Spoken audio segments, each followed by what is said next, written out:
إن الحمد لله الأكرم الذي خلق الإنسان وكرم وعلمه من البيان ما لم يعلم فسبحان الذي لا يحصى امتنانه باللسان ولا بالقلم نشهد أن لا إله إلا الله وحده لا شريك له ونشهد أن سيدنا وحبيبنا ومولانا محمدا عبده ورسوله الذي أرسله بالحق بشيرا ونذيرا وداعيا إلى الله بإذنه وسراجا منيرا فقد قال الله تعالى في كلامه المجيد وفرقانه الحميد أعوذ بالله من الشيطان الرجيم بسم الله الرحمن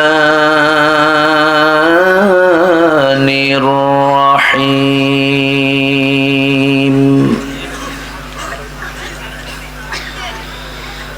أفمن يعلم أنما أنزل إليك من ربك الحق كمن هو أعمى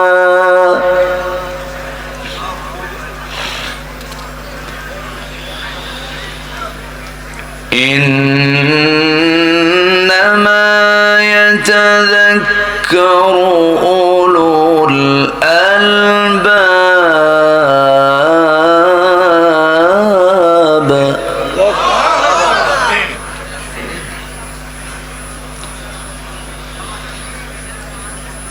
الذين يوفون بعهد الله ولا ينقضون الميثاق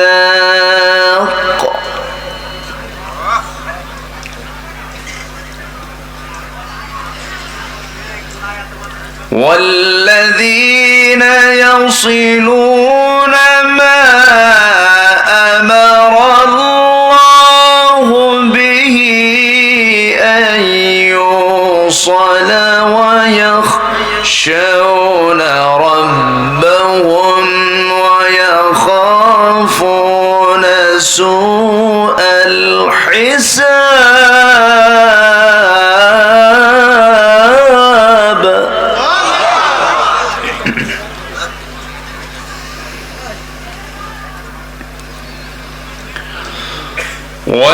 والذين صبروا ابتغاء وجه ربهم وأقاموا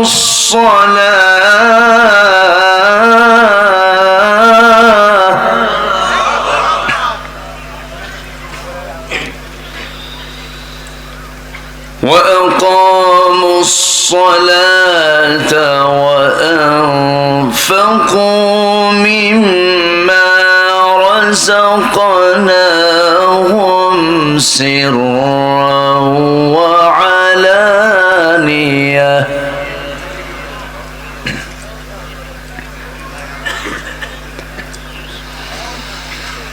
ويدرؤون بالحسنة السيئة أولئك لهم عقبى الدار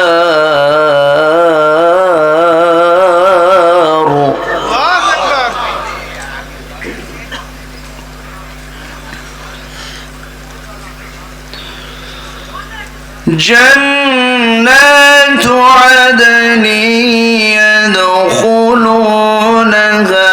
ومن صلح من آبائهم وأزواجهم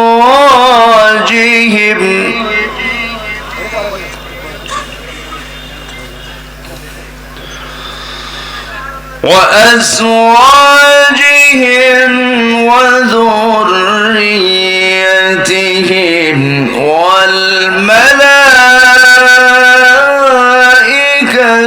يدخلون عليهم من كل باب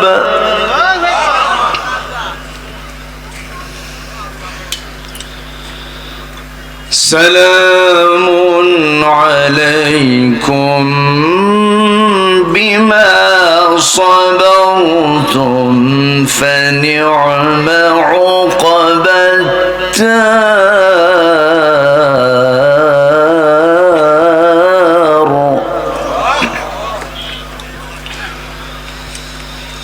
الله أكبر.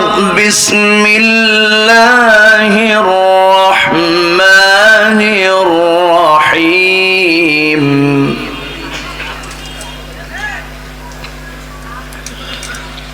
إن الله وملائكته يصلون على النبي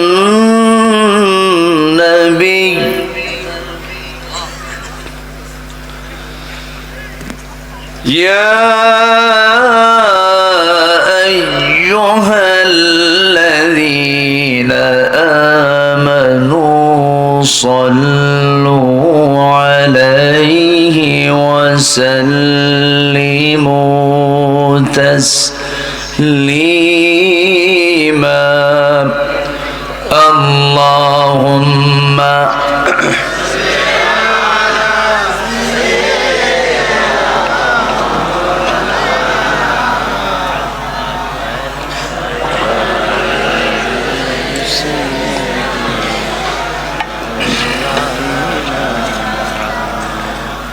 একটু মহব্বত দিয়ে নবীর প্রেমে মাতোয়ারা হয়ে জবান খুলে আওয়াজ দিয়ে সবাই বলুন আল্লাহুম্মা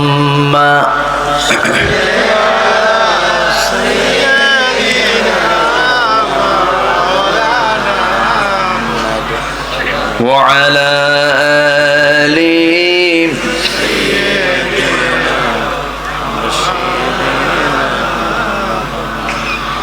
العلا بكماله كشف التجى بجماله حسنت جميع خصاله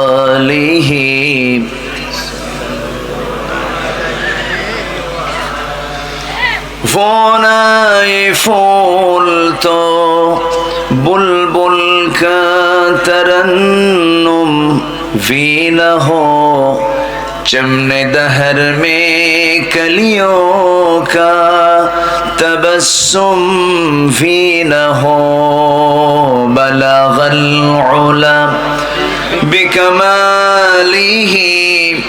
कशफत तुजा बिजमालिही حسنت جميع خصاله صلوا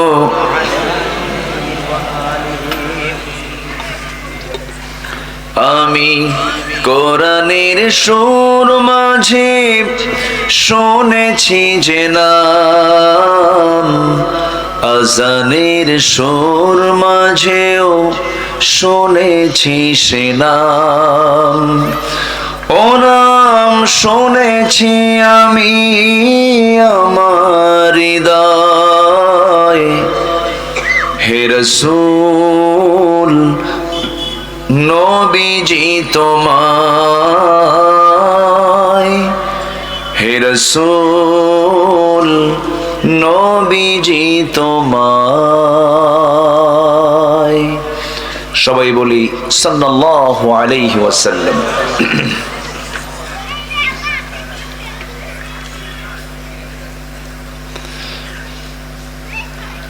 বৃহত্তর খুলনা অঞ্চলের ঝিনাইদহ জেলার মহেশপুর উপজেলার পোড়াদা গ্রামবাসী মাহফিল ইন্তেজামি কমিটি কর্তৃক আয়োজিত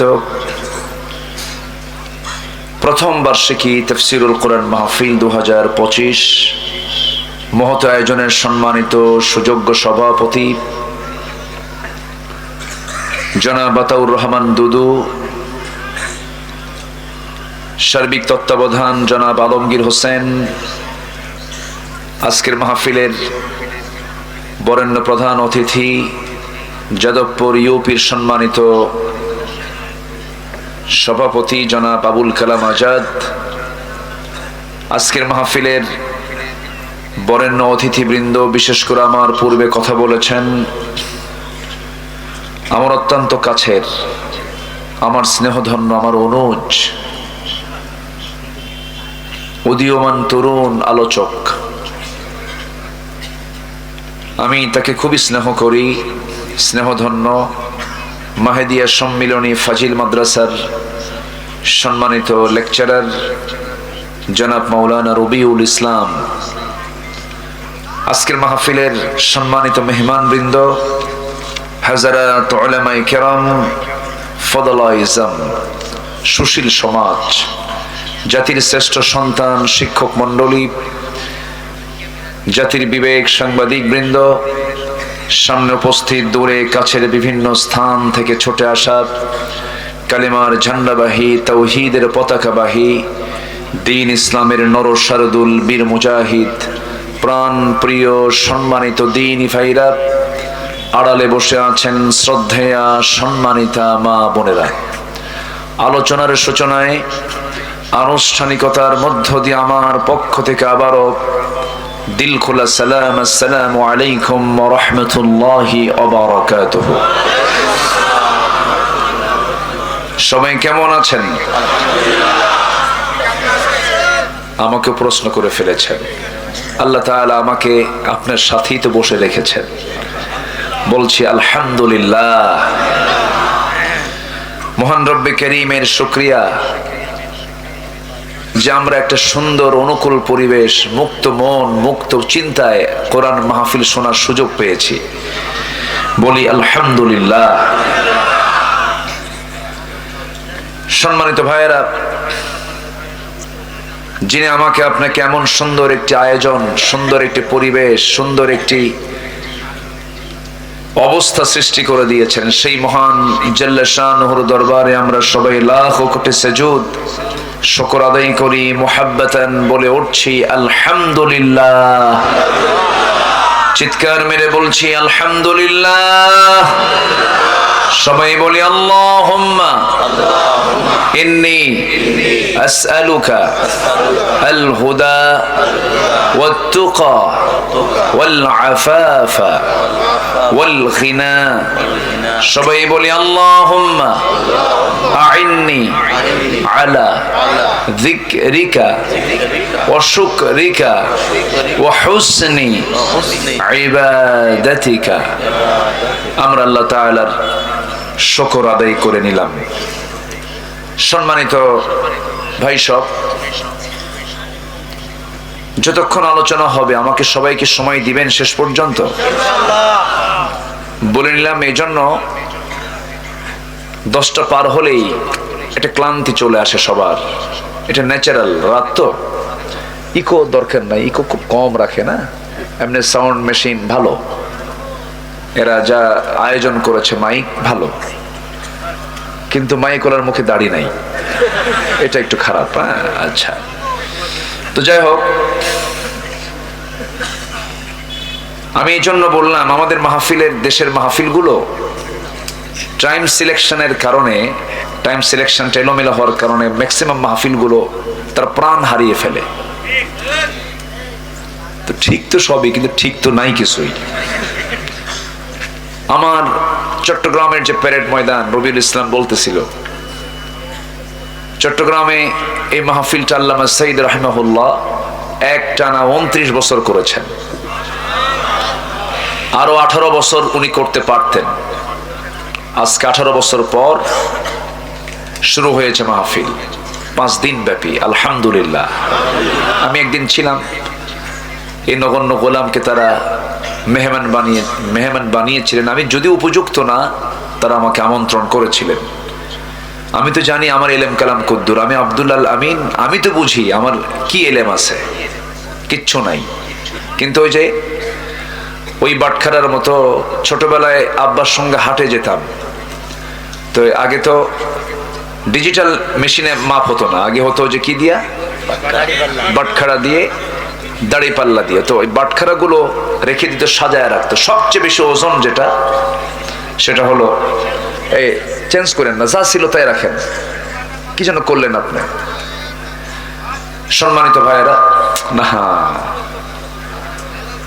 ভালো জিনিসটাকে আপনারা আবার করলেন কেন? তো যেটা সবচাইতে বেশি ওজনের, সেটা নিচে থাকে। ধরেন 5 কেজি, এরপরে 2 কেজি, 2000 গ্রাম, 1000 গ্রাম, 500 গ্রাম, 250 গ্রাম, 200 গ্রাম, 100 গ্রাম, 50 গ্রাম, সর্বশেষ হলো 25 গ্রাম। তো ওটা থাকে সবার উপর, আমি হলাম সেই 25 গ্রাম। কিন্তু উপরে রাখে তো মানুষ, কিন্তু ওজন নাই। এলেম কালাম তেমন কিছু নাই, মানুষ উপরে রাখে। তো যাই হোক, ওই মাহফিলটা 10টার মধ্যে মাহফিল শেষ হয়ে যায়। এটার সৌন্দর্য কেন? মানুষ যা শোনে মনে রাখতে পারে, এবং আলোচক যা বলে এটাও সুন্দর করে উনি বলতে পারেন। কিন্তু আমার দেশের ম্যাক্সিমাম মাহফিলগুলো মূল বক্তা তুলতে সময় লেগে যায় মাত্র 11টা। আজকে তো 1 ঘন্টা আগে উঠতে পারছি, বলি আলহামদুলিল্লাহ।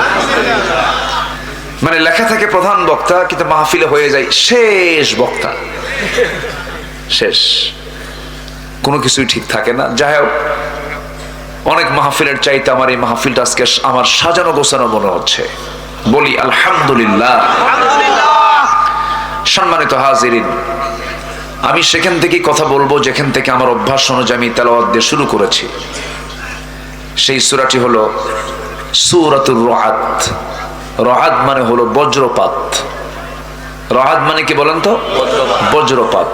এটা এলাকায় এলাকায় কি বলে? এটা ঠাটা। কি পড়ে?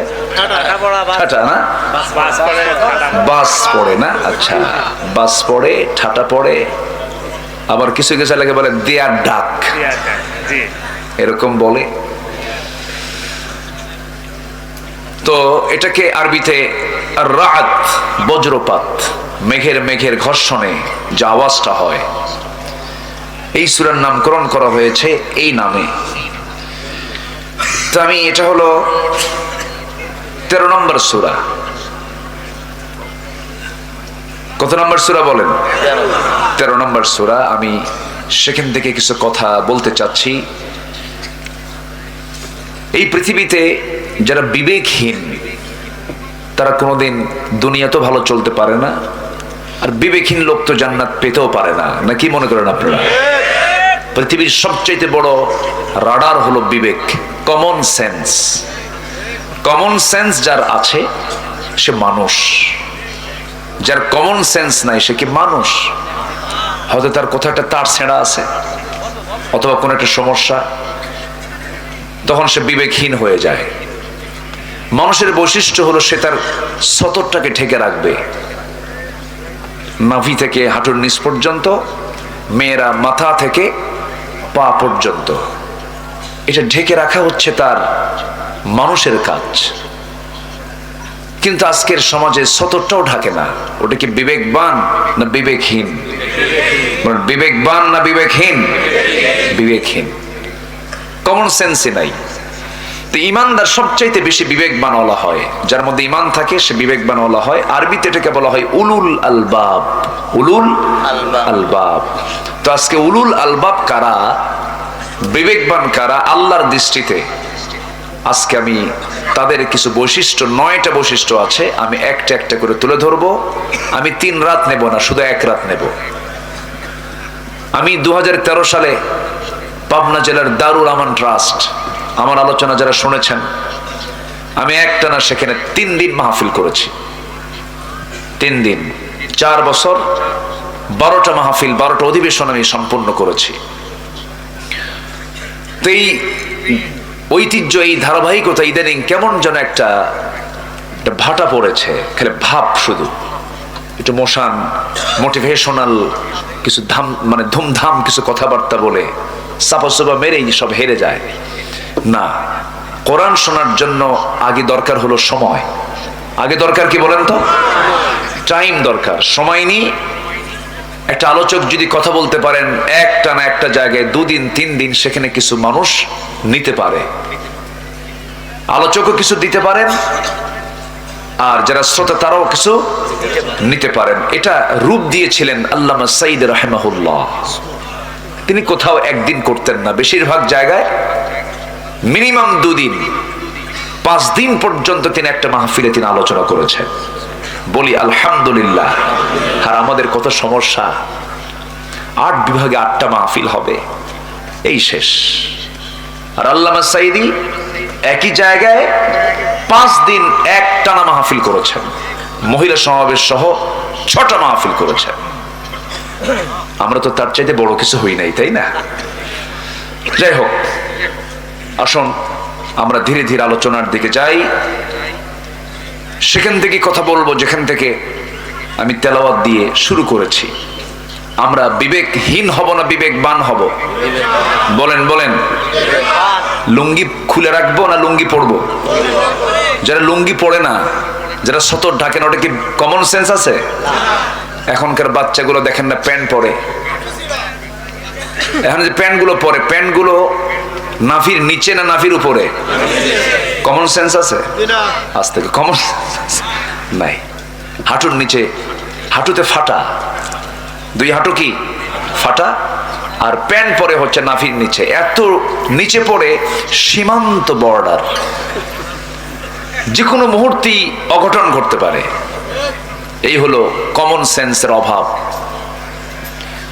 রুচির বিকৃতি হয়ে গেছে আজকে।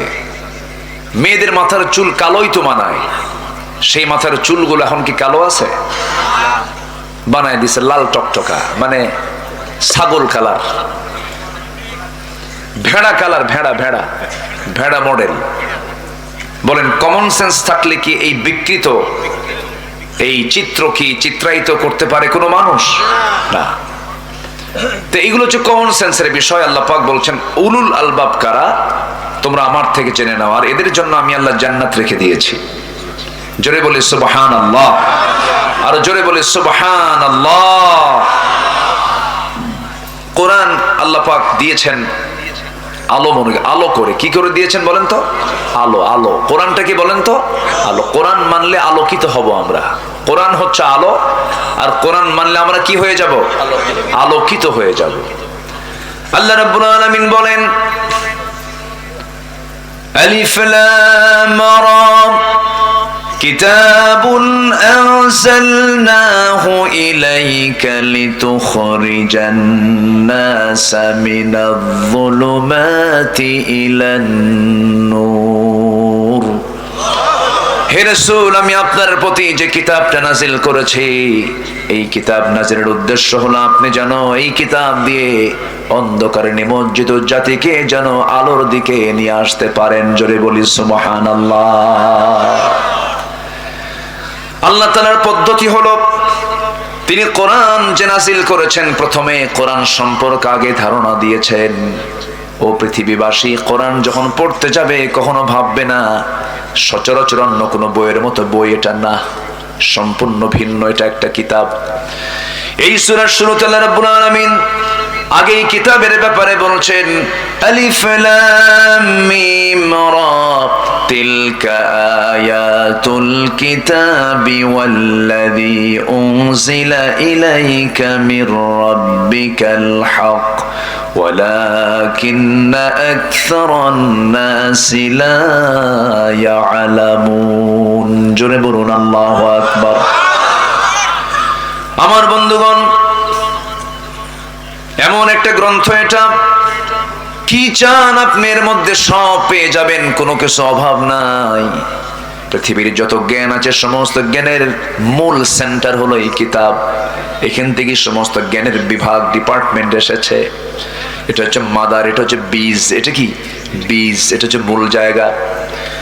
এখান থেকে শাখা প্রশাখা এসেছে। এই যে বিমান তৈরি হয়েছে সূরা ফিলকে রিসার্চ করে যারা পারেন ঠোঁট মিলিয়ে বলুন আলাম তারা কাইফা ফাআলা রাব্বুকা বিআসহাবিল ফিল আলাম ইয়াজআল কাইদাহুম ফি তাদলিল ওয়া আরসালা আলাইহিম তায়রান আবাবিল। আল্লাহর বিমানের নাম কি বলুন, আরো জোরে বলেন। তয়ের মানে হলো বিমান। তয়ের মানে কি? আর তয়ের যেখানে মাতার মানে হলো বিমান বন্দর। মাতার মানে বিমান বন্দর, মাতার।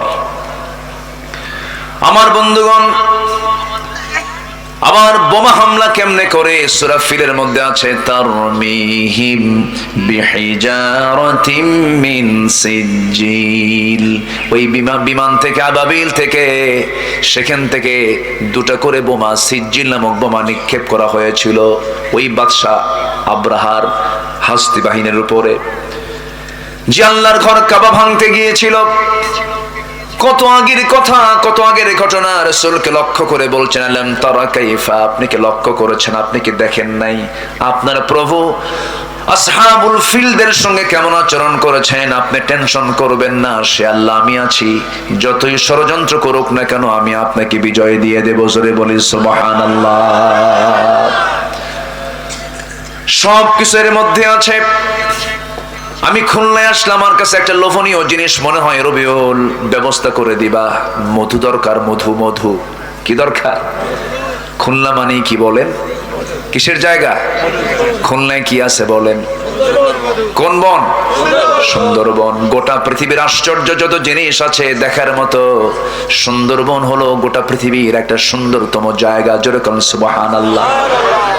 হরিণ আছে, আছে না? বাঘ আছে। হরিণ আছে যেখানে, বাঘ আছে সেখানে। মিস জেনে হয় না এবছর ইনশাআল্লাহ, প্রতি বছর হয়, এবছর হবে। মধু, মধুটা হচ্ছে আমার আল্লাহ তাআলার স্পেশাল ওষুধ কোম্পানি। সুবহানাল্লাহ বলবেন না? আর এই ওষুধ কোম্পানির ডিপার্টমেন্ট আল্লাহ কোনো মানুষকে দেন নাই, দিয়েছেন হলো একটা ছোট্ট প্রাণী যার মুখে হুল ফুটায়। কি নাম? মৌ মাছি। সব মাছি না কিন্তু, কিছু কিছু মাছি পায়খানাতে পড়ে, ওগুলো না। আমরা হব মৌমাছি। জোরে বলি ইনশাআল্লাহ। আমরা কি মাছি হব? মৌমাছি। আমরা আলু হব না, আমরা হব যে আলু মিষ্টি, শুধু সিদ্ধ করেই খাওয়া যায়, মিষ্টি আলু। আর গোল আলু ও ভর্তাও খায়, তরকারিতেও খায়, কি সব জায়গায় চলে। গোল আলু হওয়া যাবে না, আমরা মিষ্টি আলু হব। মাছি হব না, আমরা মৌমাছি হব। জোরে বলি ইনশাআল্লাহ। মৌমাছিকে আল্লাহ পাক এই ওষুধ কোম্পানির দায়িত্ব দিলেন। ওষুধ ফ্যাক্টরি, কোম্পানি তো না, আল্লাহ তো কোম্পানি না, এটা আনলিমিটেড। দেখেন আমার আল্লাহ আমাকে কত ভালোবাসেন। দেখেন রোগ দিয়েছেন কে? তিনি কি ওষুধ দিতে পারেন না? ওষুধও দিয়েছেন তিনি, ওষুধও তিনি। এমন কোন রোগ নেই যে রোগের ঔষধ নাই। আল্লাহু আকবার বলো। যদি মানুষ এই ওষুধগুলোকে নষ্ট না করতো, কোন ওষুধ লাগতো না তো। আমার বন্ধুগণ, প্রসঙ্গ যখন চলে এলো একটু মনোযোগ সহকারে সবাই শুনুন। মৌমাছি আল্লাহ রাব্বুল আলামিন এর মধ্যে 114 সূরা দিয়েছেন। 114 সূরা দিয়েছেন। 114 সূরার মধ্যে অন্যতম একটা সূরা হলো সূরাতুন নাহাল, মৌমাছি। তাহলে একটা প্রাণীর নামে সূরা মানে কি? অবশ্যই এই প্রাণীর কিছু রহস্য আছে। আচ্ছা, আমার আলোচনায় কি কষ্ট হচ্ছে নাকি আপনাদের? অনেকে আবার গরম কিছু শুনতে আসে, হুজুর একটু হাসিনাকে গালি দেন। সে তো চলেই গেছে, ওরে নিয়ে এত কথা বলার দরকার আছে নাকি? কিছু কিছু জায়গায় এসে খালি গরম, জিহাদি আছে না, এরকম আছে না? আছে না? এত বলার দরকার নাই তো। আমরা এতটুকুই শুধু বলি, যারা এগুলো করেছেন অপকর্মগুলো, আলেমদেরকে যারা মেরেছেন, জেল খাটিয়েছেন, তওবা করে ফিরে আসেন, আমরা মাফ করে দেব। কিন্তু ষড়যন্ত্র করবেন, হুল ফুটায় দেব। কিন্তু এখন সুযোগ আমাদের, ওরা এতদিন তালিকা করেছে, এখন আমাদের তালিকা করার সময় এসেছে। আমরা আপনাদের চরিত্র নিয়ে চলি না, আমাদের দিল এত ছোট না। আমার নবীজি মক্কা বিজয়ের দিন তিনি বললেন, সবাইকে মাফ করলাম, 17 জন মাফ হবে না। এর মধ্যে একজন হলো ইকরামা ইবনে আবু জেহেল, আবু জেহেলের ছেলে ইকরামা। সে সব যুদ্ধে নবীর বিরুদ্ধে অংশগ্রহণ করেছে। রাসূল ওকে মাফ করবো না, ওকে শেষ করবা তোমরা। রাসূল বলে দিলেন, আমার দেশেও কিছু ক্ষমার অযোগ্য কিছু আসামি আছে, ওদের কোনো ক্ষমা নাই। খেলা হবে না, পালাইছো কেন? ঠিক কিনা? কি ঠিক কিনা? হুজুর সব তাল ঠিক আছে, এত ভুল হওয়ার দরকার, মানে এত চিন্তার দরকার নাই, সময় মতো সব ঝাড়বো ইনশাআল্লাহ। জোরে বলি ইনশাআল্লাহ। বসেন। ওরা আমাদেরকে মেরে ফেললো আর আমরা কিছু কথা বলতে পারবো না? কি কথা বলার দরকার আছে না নাই? আচ্ছা, সম্মানিত ভাইয়েরা, মৌমাছি এটা এমন একটা প্রাণী, আল্লাহু আকবার, আল্লাহু আকবার। এই প্রাণীকে রিসার্চ করে মোবাইল তৈরি হয়েছে। আলহামদুলিল্লাহ বলবেন না? মানে কোরআন তো একটা গবেষণার কিতাব, তো এটা জাস্ট অনুমান আন্দাজ করে কথা বলা নয়, কোরআন হচ্ছে রিসার্চের কিতাব। এটা মৌমাছি যে কত বড় একটা ডিপার্টমেন্ট, আল্লাহ তাআলা নিজে বলতেছেন যে মধু এমন একটা আমি তোমার জন্য পানীয় করে দিয়েছি যেটা জান্নাতেও পাবা। সুবহানাল্লাহ বলবেন না? এবং দুনিয়াতে দিচ্ছি, এটা পৃথিবীর কোনো মানুষকে এটা দিয়ে আমি বানাচ্ছি না, আমি বানাচ্ছি মৌমাছিকে দিয়ে। আল্লাহু আকবার বলেন। এটা খাও, ক্যান্সার ভালো হয়ে যাবে। এটা খাও, তোমার হাই প্রেসার বন্ধ হয়ে যাবে। এটা পান করো, মৃত্যু রোগ ছাড়া সব রোগের ঔষধ আমি এর মধ্যে ঢুকায় দিয়েছি। কার কথা বলেন? কার কথা? এটা শোনেন, মনোযোগ দিয়ে কথাগুলো শুনবেন, কাজে লাগবে। দেখেন আমার বন্ধুগণ, এই মৌমাছিকে নিয়ে, মৌচাক নিয়ে শতকের পর শতক হাজারো গবেষণা করেছে মানুষ। সর্বশেষ 1973 সালে অস্ট্রিয়ান একজন বিজ্ঞানী কার্ল ভন ফ্রিচ মৌমাছির জীবন চক্র নিয়ে গবেষণা করে তিনি নোবেল পুরস্কার পর্যন্ত পেয়েছেন। তিনি এই বিষয়ে একটা বইও লিখেছেন যার নাম হলো দ্য ড্যান্সিং বিজ। তিনি সর্বপ্রথম ফটোগ্রাফির মাধ্যমে প্রমাণ করে দেখিয়েছেন মূলত ফিমেল ওয়ার্কার বি, অর্থাৎ স্ত্রী মৌমাছিগুলো মধু সংগ্রহ করে এবং মৌচাকের ডিপার্টমেন্ট তার হাতে থাকে। পুরুষ মৌমাছি না, স্ত্রী মৌমাছি, রানী মৌমাছি। আল্লাহ 1500 বছর আগে রানী মৌমাছির কাছে ওহী নাজিল করেছেন, ওহী দিয়েছেন, সংবাদ দিয়েছেন। কি বলেছেন? ওয়াআউহা রাব্বুকা ইলান নাহলি আন ইত্তাখিযি মিনাল জিবালি বুয়ুতা ওয়া মিনাশ শাজারি ওয়া মিম্মা ইয়ারিশুন। জোরে বলুন আল্লাহু আকবার। এখানে যারা আলেম ওলামা আছেন, আনিত্তাখিযি মুয়ান্নাসের সিগা, পুরুষ মৌমাছিকে মহান রব্বুল আলামিন ওহী দেন নাই। বলছেন, হে মৌচাকের রানী মৌমাছি, তুমি পাহাড়ে গাছের ডালে সুন্দর করে মৌচাক বানাও, ঘর বানাও, সেখানে মধু সংগ্রহ করো। জোরে বলি সুবহানাল্লাহ। এক। দুই হলো, ওই বিজ্ঞানী প্রমাণ করেছেন যখন কোনো কর্মী মৌমাছি নতুন ফুলের বাগান বা উদ্যান খোঁজে, সেই সময় স্বর্ণ মৌমাছির সঠিক পথের দিক নির্দেশনা দিয়ে দেয়। এই নাচের নাম দিয়েছেন ওয়াগল ড্যান্স। আলামিন বলেন, সুম্মা কুলি মিন কুল্লি সামারাতি ফাসলুকি সুবুলা রাব্বিকা যুলুলা। জোরে বলুন আল্লাহু আকবার। তুমি প্রত্যেক ফল থেকে আহার করো, তুমি তোমার রবের কাজ সহজ পথে চলো, তোমার রব যেদিকে পথ চলতে বলেছেন সেই পথেই তুমি চলো। আল্লাহু আকবার। নাম্বার 3 হলো, এখানেই শেষ নয়, বর্তমান সময়ে বিজ্ঞানীরা নিখুঁতভাবে গবেষণা করে প্রমাণ করেছেন আসলে মধু বের হয় মৌমাছির পেট থেকে। মৌমাছি মধুটাকে যে সংগ্রহ করে আনে, পেটের মধ্যে তুলে আনে, এই পেট থেকে মধু বের করে মৌচাকে এই মৌমাছি ঢুকায় রাখে। জোরে বলি সুবহানাল্লাহ। তাহলে মৌমাছির পেট থেকে মধু বের হয়।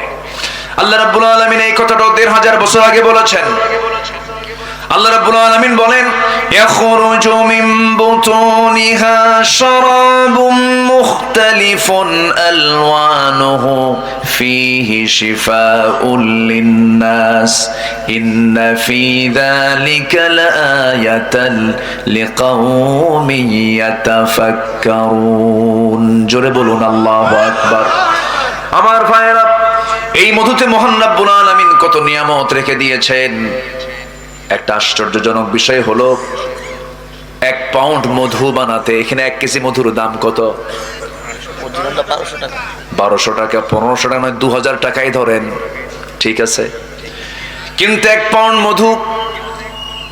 পাউন্ড মধু বানাতে 550 মৌমাছিকে প্রায় 20 লাখ ফুলে ভ্রমণ করতে হয়। সেখানে একটা কর্মী মৌমাছিকে ৮০,০০০ কিলোমিটার পথ অতিক্রম করতে হয়।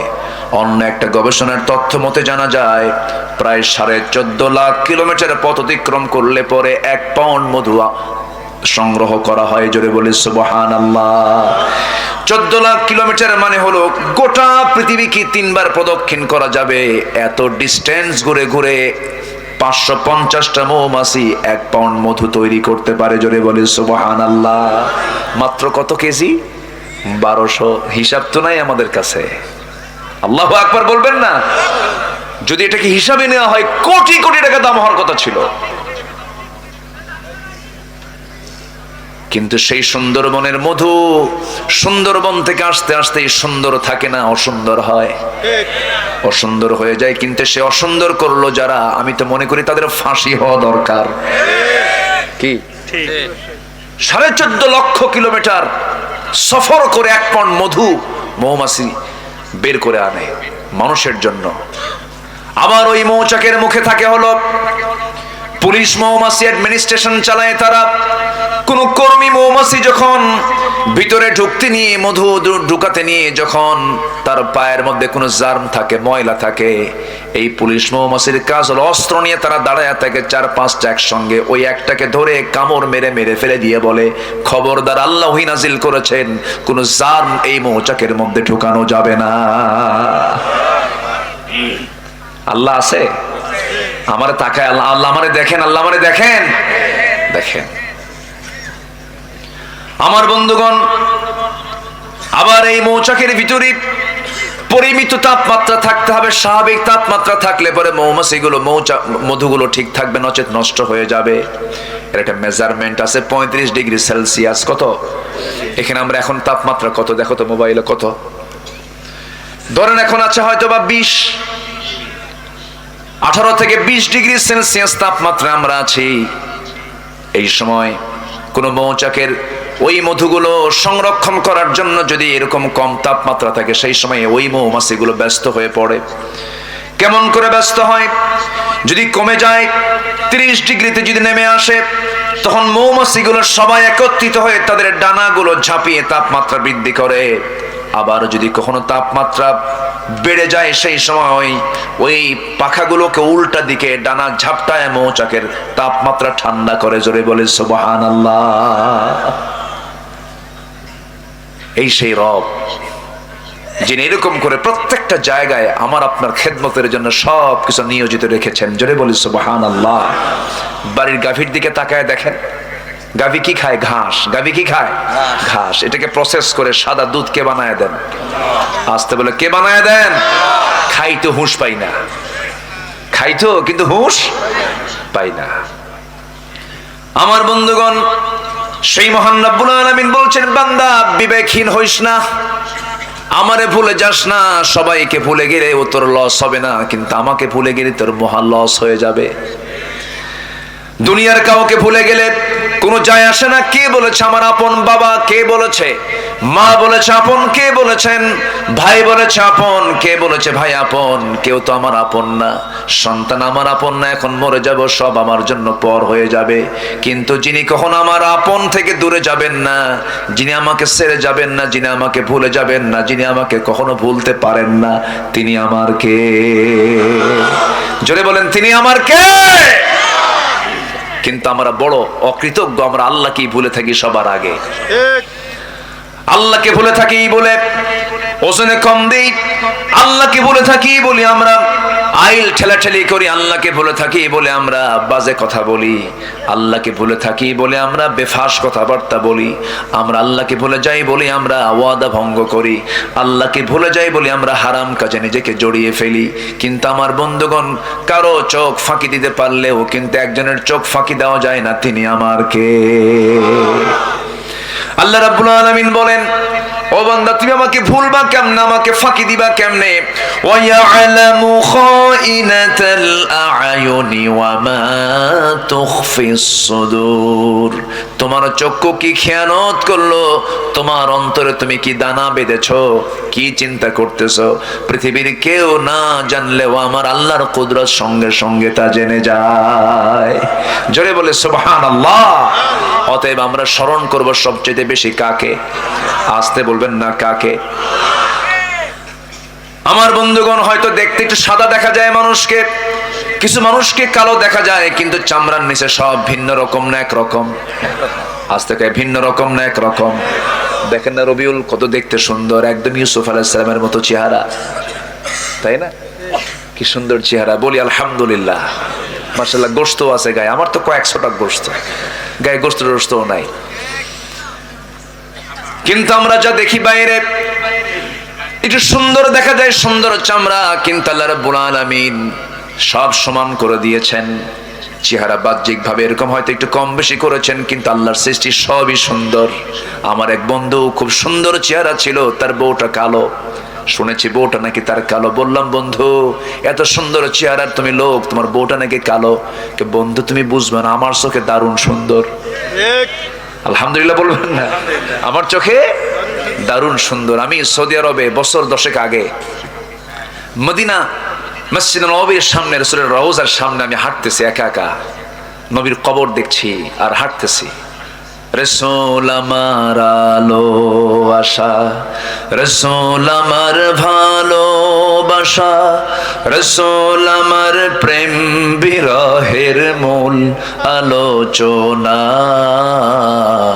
রাসূল আমার কাজে কর্মে অনুপ্রেরণা।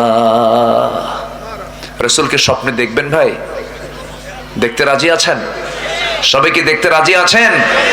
অবশ্যই দেখবেন, অবশ্যই দেখবেন। একটু ভাবতে হবে, একটু কি করতে হবে? ভাবতে হবে। ভাবলেই দেখা যায়, ভাবলেই দেখা যায়, দরুদ পড়লেই দেখা যায়। তো আমি হাঁটতেছি, রাসূলের রওজার আশপাশ দিয়ে হাঁটতেছি, হঠাৎ করে সামনে একটা লোক ধরা পড়লো, নাইজেরিয়ান একজন নিগ্র কালো কুসকুসে মানুষ, অনেকগুলো মানুষ সেখানে।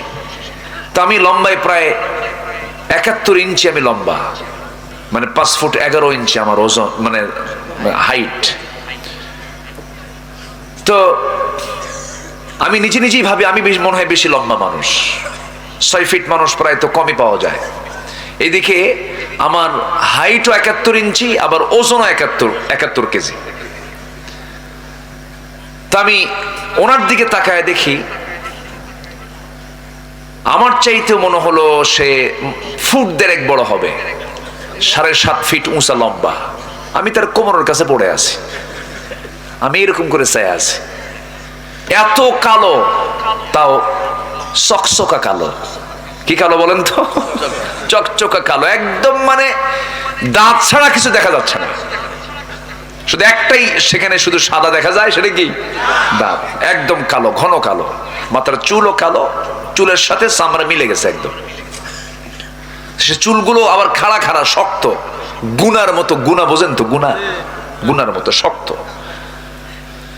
তো আমি তাকে দেখি, আমি বললাম, মিনাইনা যেতা ইয়া আখি, আমার ভাই আপনি কোন জায়গা থেকে আসছেন, আপনার বিলাদ দেশ কোথায়? বলল আফ্রিকা, নাইজেরিয়া। তো বললাম যে ভালো আছেন তো? হ্যাঁ ভালো। তো আমি আমার দিকে বারবার চেয়ে আছে, আমি কি যেন বলবো তাকে, সে আমার দিকে চেয়ে আছে। তো আমি তাকে বললাম যে এই যে সুন্দর সুন্দর মিশরি, ইরান, ইরাক, আরব, এরা এত সুন্দর, আমেরিকার মানুষ, তারপরে পশ্চিমের মানুষ, ইউরোপের মানুষ, এত সুন্দর সাদা চামড়া, এত সুন্দর দেখতে, এগুলোর চেহারার দিকে যখন আপনি তাকান তখন কি আপনার খারাপ লাগে না? তখন সে আমার দিকে তাকায়া একটা মুচকি হাসি মেরে সে তো সবার চাইতে উঁচা, তো 7.5 ফিট উঁচা প্রায়। নখ এরকম মোটা নখ, এই শাল আঙ্গুলিটা এত মোটা, আমার কবজি এত মোটা না, এরকম মোটা নখ নিয়ে উঁচা করে বলতেছে এগুলো কোনো চেহারা হলো? চেহারা তো আমার। কি কথা কি বুঝতেছেন আপনারা? বলছে এগুলো কোনো চেহারা হলো নাকি? এগুলো শুধু গলায় ধরবো আর একটা চাপ দেব, শেষ। আল্লাহু আকবার বলেন। এরপরে বললাম আচ্ছা, আপনাদের কাছে পছন্দের, বিয়ের জন্য পছন্দের পাত্রী, আপনারা কোন ধরনের পাত্রী পছন্দ করেন? বলে যে আমাদের ভিতরে এই কালোর মধ্যেই কিছু সুন্দর আছে, যেগুলো তেল তেলা সুন্দর, আমরা এদেরকে খুব পছন্দ করি। দেখেন আল্লাহ তাআলা চুজ, পছন্দটাও আল্লাহ পাক ভিন্ন করে দিয়েছেন। এটা কে করে দিয়েছেন? কে করে দিয়েছেন? আল্লাহ করে দিয়েছেন। আল্লাহ রাব্বুল আলামিন শুধু বাহ্যিকটা এরকম করে দিয়েছেন, কিন্তু ভিতরটা সব সমান। আমাদের দেহে যে ডিএনএ আছে, যে ডিএনএ এখন টেস্ট করা হয়, আজ থেকে 200 বছর আগে ডিএনএ মানুষ বুঝতো না। যার সন্তান প্রমাণ করার কোনো কথা ছিল না, মা যতক্ষণ না বলতো যার সন্তান প্রমাণ হতো না। কিন্তু এখন যার সন্তান প্রমাণ হওয়ার সুযোগ আছে না নাই বলেন? আছে। ডিএনএ টেস্ট করলে সব ধরা পড়ে যায়, কার বাচ্চা এটা, কার সন্তান এটা, কার সন্তান সে পেটে লালন করেছে, কে কোথায় অবৈধ করেছে, আজকে সব কিছু বিজ্ঞান প্রমাণ করেছে। সে ডিএনএটা, এই ডিএনএ তার মোট দৈর্ঘ্য হলো 2000 কোটি কিলোমিটার লম্বা। জোরে কোন আল্লাহু আকবার। 2000 কোটি কিলোমিটার লম্বা একটা ডিএনএ। যদি এত দৈর্ঘ্য হয়, পৃথিবী থেকে সূর্য পর্যন্ত প্রায় 50 বারেরও বেশি বার ঘুরে আসা যাবে। এত দীর্ঘ একটা মানুষের ডিএনএর পরিমাণ, লম্বার পরিমাণটা এটা। ডিএনএতে আল্লাহ রাব্বুল আলামিন এত তথ্য দিয়েছেন, যদি এনসাইক্লোপিডিয়ার সমান 900টা খণ্ড বিশালাকার বই হবে, তবুও লেখা শেষ হবে না। আমাদের দেহে যে সবচেয়ে ক্ষুদ্রতম অংশ হলো কোষ। এই কোষের সংখ্যা হলো 37.2 ট্রিলিয়ন। কেউ তো আল্লাহু আকবার বললেন না। মানব দেহ কোষের সংখ্যা হলো 37.2 ট্রিলিয়ন একটা মানুষের। সেন্সরি রিসেপ্টর আছে হলো 110 মিলিয়ন, লোহিত রক্ত কণিকা আরবিসি আছে হলো 30 ট্রিলিয়ন। শুধুমাত্র মস্তিষ্কের নিউরন সংখ্যা হলো 100 বিলিয়ন। আল্লাহু আকবার বলেন। কয় মানুষের কথা বলতেছি? এক মানুষ। শুধু চামড়ার নিচের অংশ, কিন্তু এগুলো চামড়ার নিচের অংশ। অসমান না সমান? সমান। মানুষের দেহে যে রক্ত আছে, এই রক্তের আবার ভেসেল আছে, এর ব্লাড ভেসেল আছে। সেই ব্লাড ভেসেলটা হলো 42 বিলিয়ন, যা 97,000 কিলোমিটার লম্বা। মাত্র 3 হাত 3 ফিট তার দিয়া ইয়ারফোন, সেই ইয়ারফোনের তারের ইয়ারফোন যদি পকেটে রেখে দেন, কিছুক্ষণ পর কয়েকটা প্যাঁচ লাগে। অথচ আল্লাহ রাব্বুল আলামিন একটা দেহের মধ্যে 97,000 কিলোমিটার লম্বা ব্লাড ভেসেল রেখে দিয়েছেন। কোনোদিন সেই ভেসেলের মধ্যে কোনো প্যাঁচ লাগলো না। জোরে বলি সুবহানাল্লাহ। কে করেছেন? আসতে বলবেন না, কে করেছেন বলেন? আল্লাহ করেছেন। আল্লাহ বলছেন আমাকে চেনার জন্য বান্দা কমন সেন্স নিয়ে আসো, বিবেকহীন হইও না।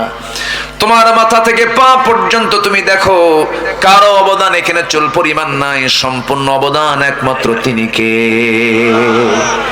আল্লাহ বলছেন বান্দারে তুমি বিবেকবান হও। বিবেকবানের কিছু বৈশিষ্ট্য আমি তোমাকে শেখায় দিচ্ছি, বান্দা শুনে রাখো। আল্লাহ রাব্বুল আলামিন সুন্দর করে বলছেন, কি সুন্দর করে তিনি জানাচ্ছেন। আল্লাহ রাব্বুল আলামিন বলছেন أفمن يعلم أنما أنزل إليك من ربك الحق كمن هو أعمى إنما يتذكر أولو الألباب জোরে বলুন আল্লাহু আকবার। উলুল আলবাব কারা? নাম্বার 1 হলো আল্লাযীনা ইউফুনা বিআহদিল্লাহি ওয়া লা ইয়ানকুদুনাল মিসাক। নাম্বার 1 হলো বিবেকবান মানুষ তারাই যারা কখনো ওয়াদা ভঙ্গ করে না। কি ভঙ্গ করে না বলেন? 1 নাম্বার ওয়াদা আমরা করেছি কার কাছে? আল্লাহ। বলুন কার কাছে? দুনিয়াতে না, রুহের জগতে। বলেন কোথায় কোথায় কোথায়? মনে আছে আপনাদের? মনে আছে? কই মনে আছে আপনাদের? কি ঘুমাচ্ছেন নাকি আপনারা? মনে আছে? মনে নাই? মনে নাই তো। রুহের জগতে আপনি যে বলছেন হ্যাঁ তুমি আমার রব, মনে আছে আপনাদের? মনে তো নাই, আবার হ্যাঁ করেন কেন? মনে নাই তো? মনে আছে তোমার? আচ্ছা, আমারও তো মনে নাই। এই যে মার দুধ খাইছেন, মনে আছে কারো? মনে আছে? কেমনে মনে থাকবে? 2 বছরে মনে থাকে? আচ্ছা, মার পেটে 10 মাস ছিলাম, মনে আছে কার কার? হাত তোলেন। ওই যে তুলছে একজন, মার পেটে ছিল, হাত তুলছে, মনে আছে? আচ্ছা, মার পেটে 10 মাস ছিলাম, মনে নাই। দুধ পান করেছি 2 বছর, হাওলাইনি কামিলাইন, তাও মনে নাই। কিন্তু আমি বিশ্বাস করি কি বিশ্বাস করি না বলেন? বিশ্বাস করেছি, কারণ মা বলেছেন বাজান তোকে আমি 2 বছর দুধ খাওয়াইছি রে, তুই আমার পেটের মধ্যে ছিলি 10 মাস, লাথি মেরেছিস 9 মাসে। প্রত্যেকটা শিশু মার কলেজায় লাথি মারে 4500 থেকে 5000 বার। আল্লাহু আকবার বলবেন না? এই মার এই অবদান কেউ অস্বীকার করতে পারবেন? কেউ কি পূরণ করতে পারবেন? না। এই তো উঠে যাওয়ার সিলসিলা শুরু হচ্ছে ধীরে ধীরে। কি যাবেন নাকি আপনারা? আমি কিন্তু যেতে দেব না, কেউ যাবেন না, আমরা সবাই থাকবো। জোরে বলি ইনশাআল্লাহ।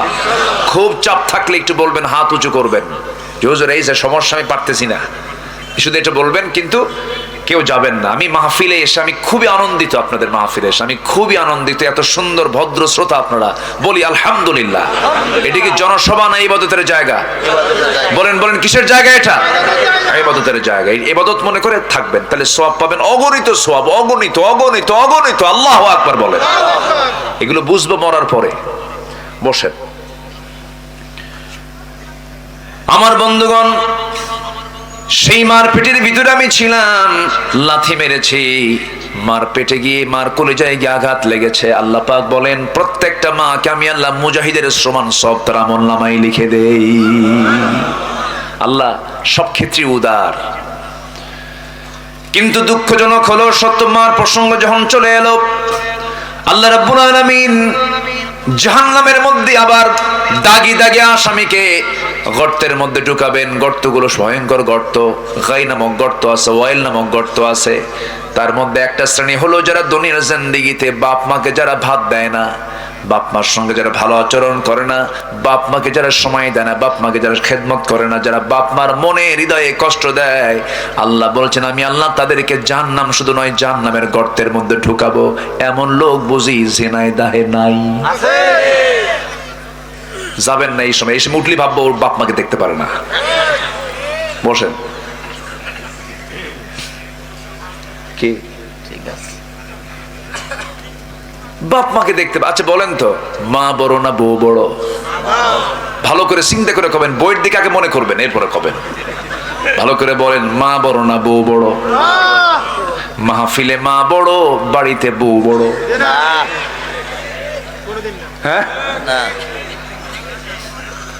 আমার বন্ধুগণ, লেগেছে গন্ডগোল, হয়তো ভুল বোঝাবুঝি হয়েছে প্রায়। কিন্তু প্রত্যেকটা সংসার আমার দেশে দেখা যায় শাশুড়ির সঙ্গে ছেলে বউয়ের যুদ্ধ লাগে। লাগে না? লাগে না? যুদ্ধ লাগে। এই যুদ্ধ মিটাবে কে বলেন? আল্লাহ। আল্লাহর কথা কইছে। এই দ্বন্দ্বের সমাধান তো অবশ্যই করতে হবে। অনেক সময় লাঠি দিয়ে পিটায় বউকে সোজা করেন না, না, আবার মাকে ধমক দেন, তাও করা যাবে না। এগুলো ঠিক না কখনো। মার সামনে বউকে ছোট করবেন না, আবার বউয়ের সামনে মাকে ছোট করবেন না। মাকে মার জায়গায় নিয়ে চলে যাবেন, আবার বউকে বউয়ের জায়গায় সেপারেশন করে সুন্দর করে বুঝায়া বলবেন। মাকে বলবেন সুন্দর করে, মা আমার এটা তোমার একমাত্র ছেলে বউ, তোমার মেয়েকে তুমি বিয়ে দিয়েছ, অন্যের ঘরে চলে গেছি, তুমি তাকে নিজের মেয়ের মতো মনে করো। আবার বউটাকে বলবেন, আমার বউ, মা তো বুড়ি হয়ে গেছে, কয়েকদিন পর মরেই যাবে, আমি তার পেটে ছিলাম, তোমার কত প্রাণপ্রিয় স্বামী আমি, দয়া করে আমার মার সঙ্গে তুমি খারাপ আচরণ করতে যেও না। সে খুশি হলে আমি খুশি হব, সে খুশি হলে আমার আল্লাহ খুশি হয়ে যাবেন। সুন্দর করে বুঝাবেন। কিন্তু মার চোখের সামনে বউকে ছোট করবেন না, আবার বউয়ের চোখের সামনে মাকে ছোট করা যাবে না। ব্যালেন্স করতে হবে।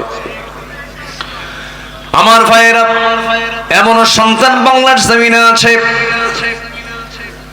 সন্তান হয়ে মাকে থাপড়ায়, সন্তান হয়ে বাবাকে থাপড়ায়, লাঠি দিয়ে পিটায়। এমনকি এমন প্রচন্ড সন্তানও আছে, নরধম আছে, নিজের সন্তান হয়ে বাপকে খুন করে সম্পত্তির নেশায়। আছে না নাই?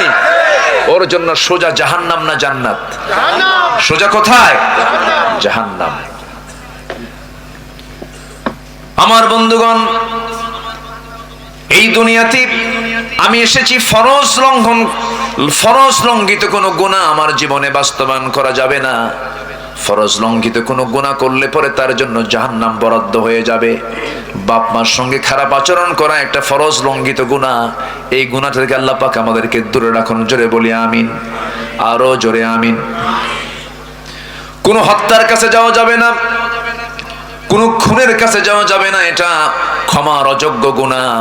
আল্লাহ পাক এগুলোকে ক্ষমা করবেন না। আল্লাহ পাক তাকে জাহান্নাম দিবেন উপর করে। আল্লাহ পাক ওই খুনিকে কখনো মাফ করবেন না যতক্ষণ না ওই খুনিটার ব্যক্তি যতক্ষণ না তাকে মাফ করে দিয়েছে, তার আত্মীয় স্বজন মাফ করে দিয়েছে। সূরা কিসাস, সূরা আয়াতুল কিসাস আপনারা দেখেন, কুতিবা আলাইকুমুল কিসাস, কুতিবা আলাইকুমুল কিসাসের আয়াতের ভিতরে বিস্তারিত বলেছেন লাকুম ফিল কিসাসি হায়াতুন ইয়া উলিল আলবাব। আমার বন্ধুগণ, বান্দার হক নষ্ট করবে যে বান্দার কাছ থেকে মাফ না চাওয়া পর্যন্ত, মাফ পাওয়া না পর্যন্ত আল্লাহ সেই বান্দাকে কখনো মাফ করবেন না।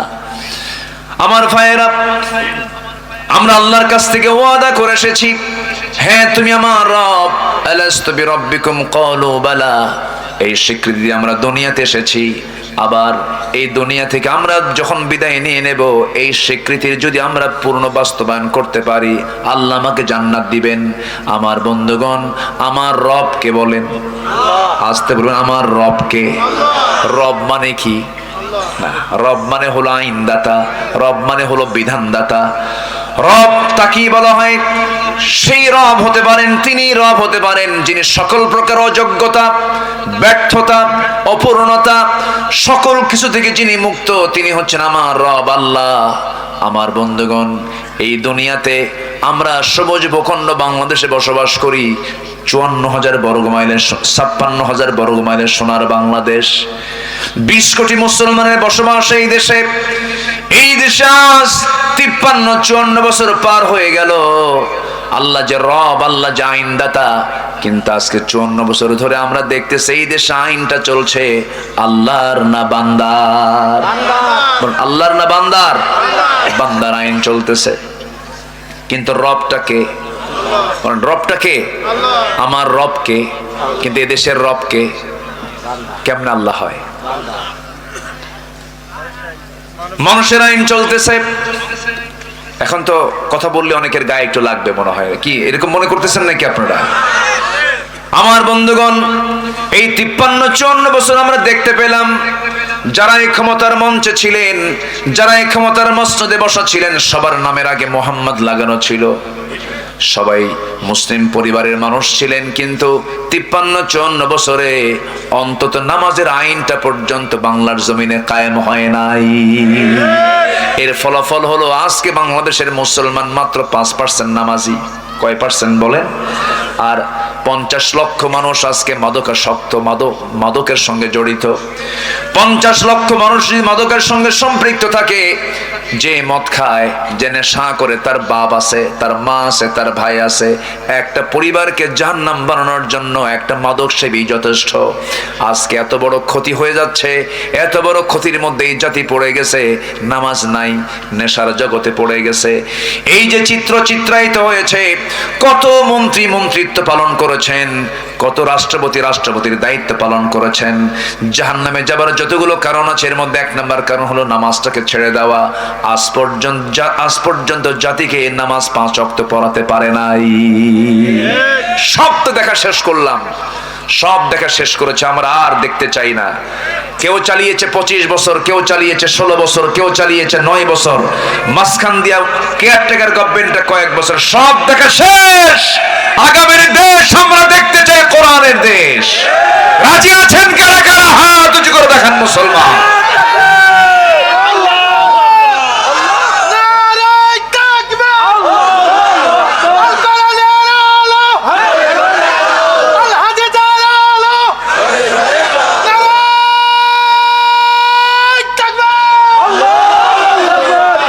কবুল করুন, জোরে বলি আমিন। একটু পিছনে বসেন, হ্যাঁ, জোরে বলি আল্লাহুম্মা আমিন। তাহলে আগে সবার আগে আমরা কার ওয়াদা পূরণ করব? আসতে বলবেন না, কার ওয়াদা পূরণ করব? আল্লাহ বলেছেন আমি কি তোমার রব নই? আলাস্তু বিরাব্বিকুম, আমি বলেছি ক্বালু বালা, হ্যাঁ তুমি আমার রব। কিন্তু আজান শুনলে মসজিদে যাই না কেন? কি কথা কি বুঝতেছেন? সবাই কি নামাজ পড়তে রাজি আছেন? সবাই কি নামাজ পড়তে রাজি আছেন? কয় ওয়াক্ত নামাজ? কয় ওয়াক্ত নামাজ? এটা হাত তুলে দেখানো যাবে কি? জোরে বলি ইয়া আল্লাহ, আরো জোরে ইয়া আল্লাহ। আমাদেরকে 5 ওয়াক্ত সালাত আদায় করার তৌফিক তুমি আল্লাহ দিয়ে দাও। জোরে বলি আমিন, আরো জোরে আমিন।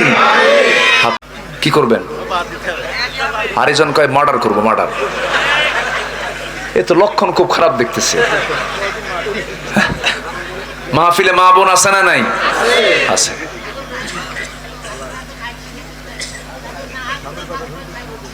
ওই যে দেখছেন মুরব্বী ফাইন কথা বলছে, যদি না শোনে একদম বাপের বাড়ি পাঠাই দেবো, যা। সুন্দর কথা। জি চাচা, চাচা চাচি নামাজ পড়ে তো? আপনারটা পড়ে তো নামাজ নাকি? মরে গিয়েছে।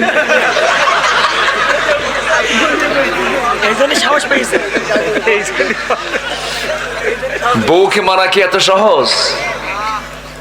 বউকে মারা সহজ না। যারা কইছে মারতে হবে, মার্ডার করতে হবে, ওরা বিয়ে করে নাই।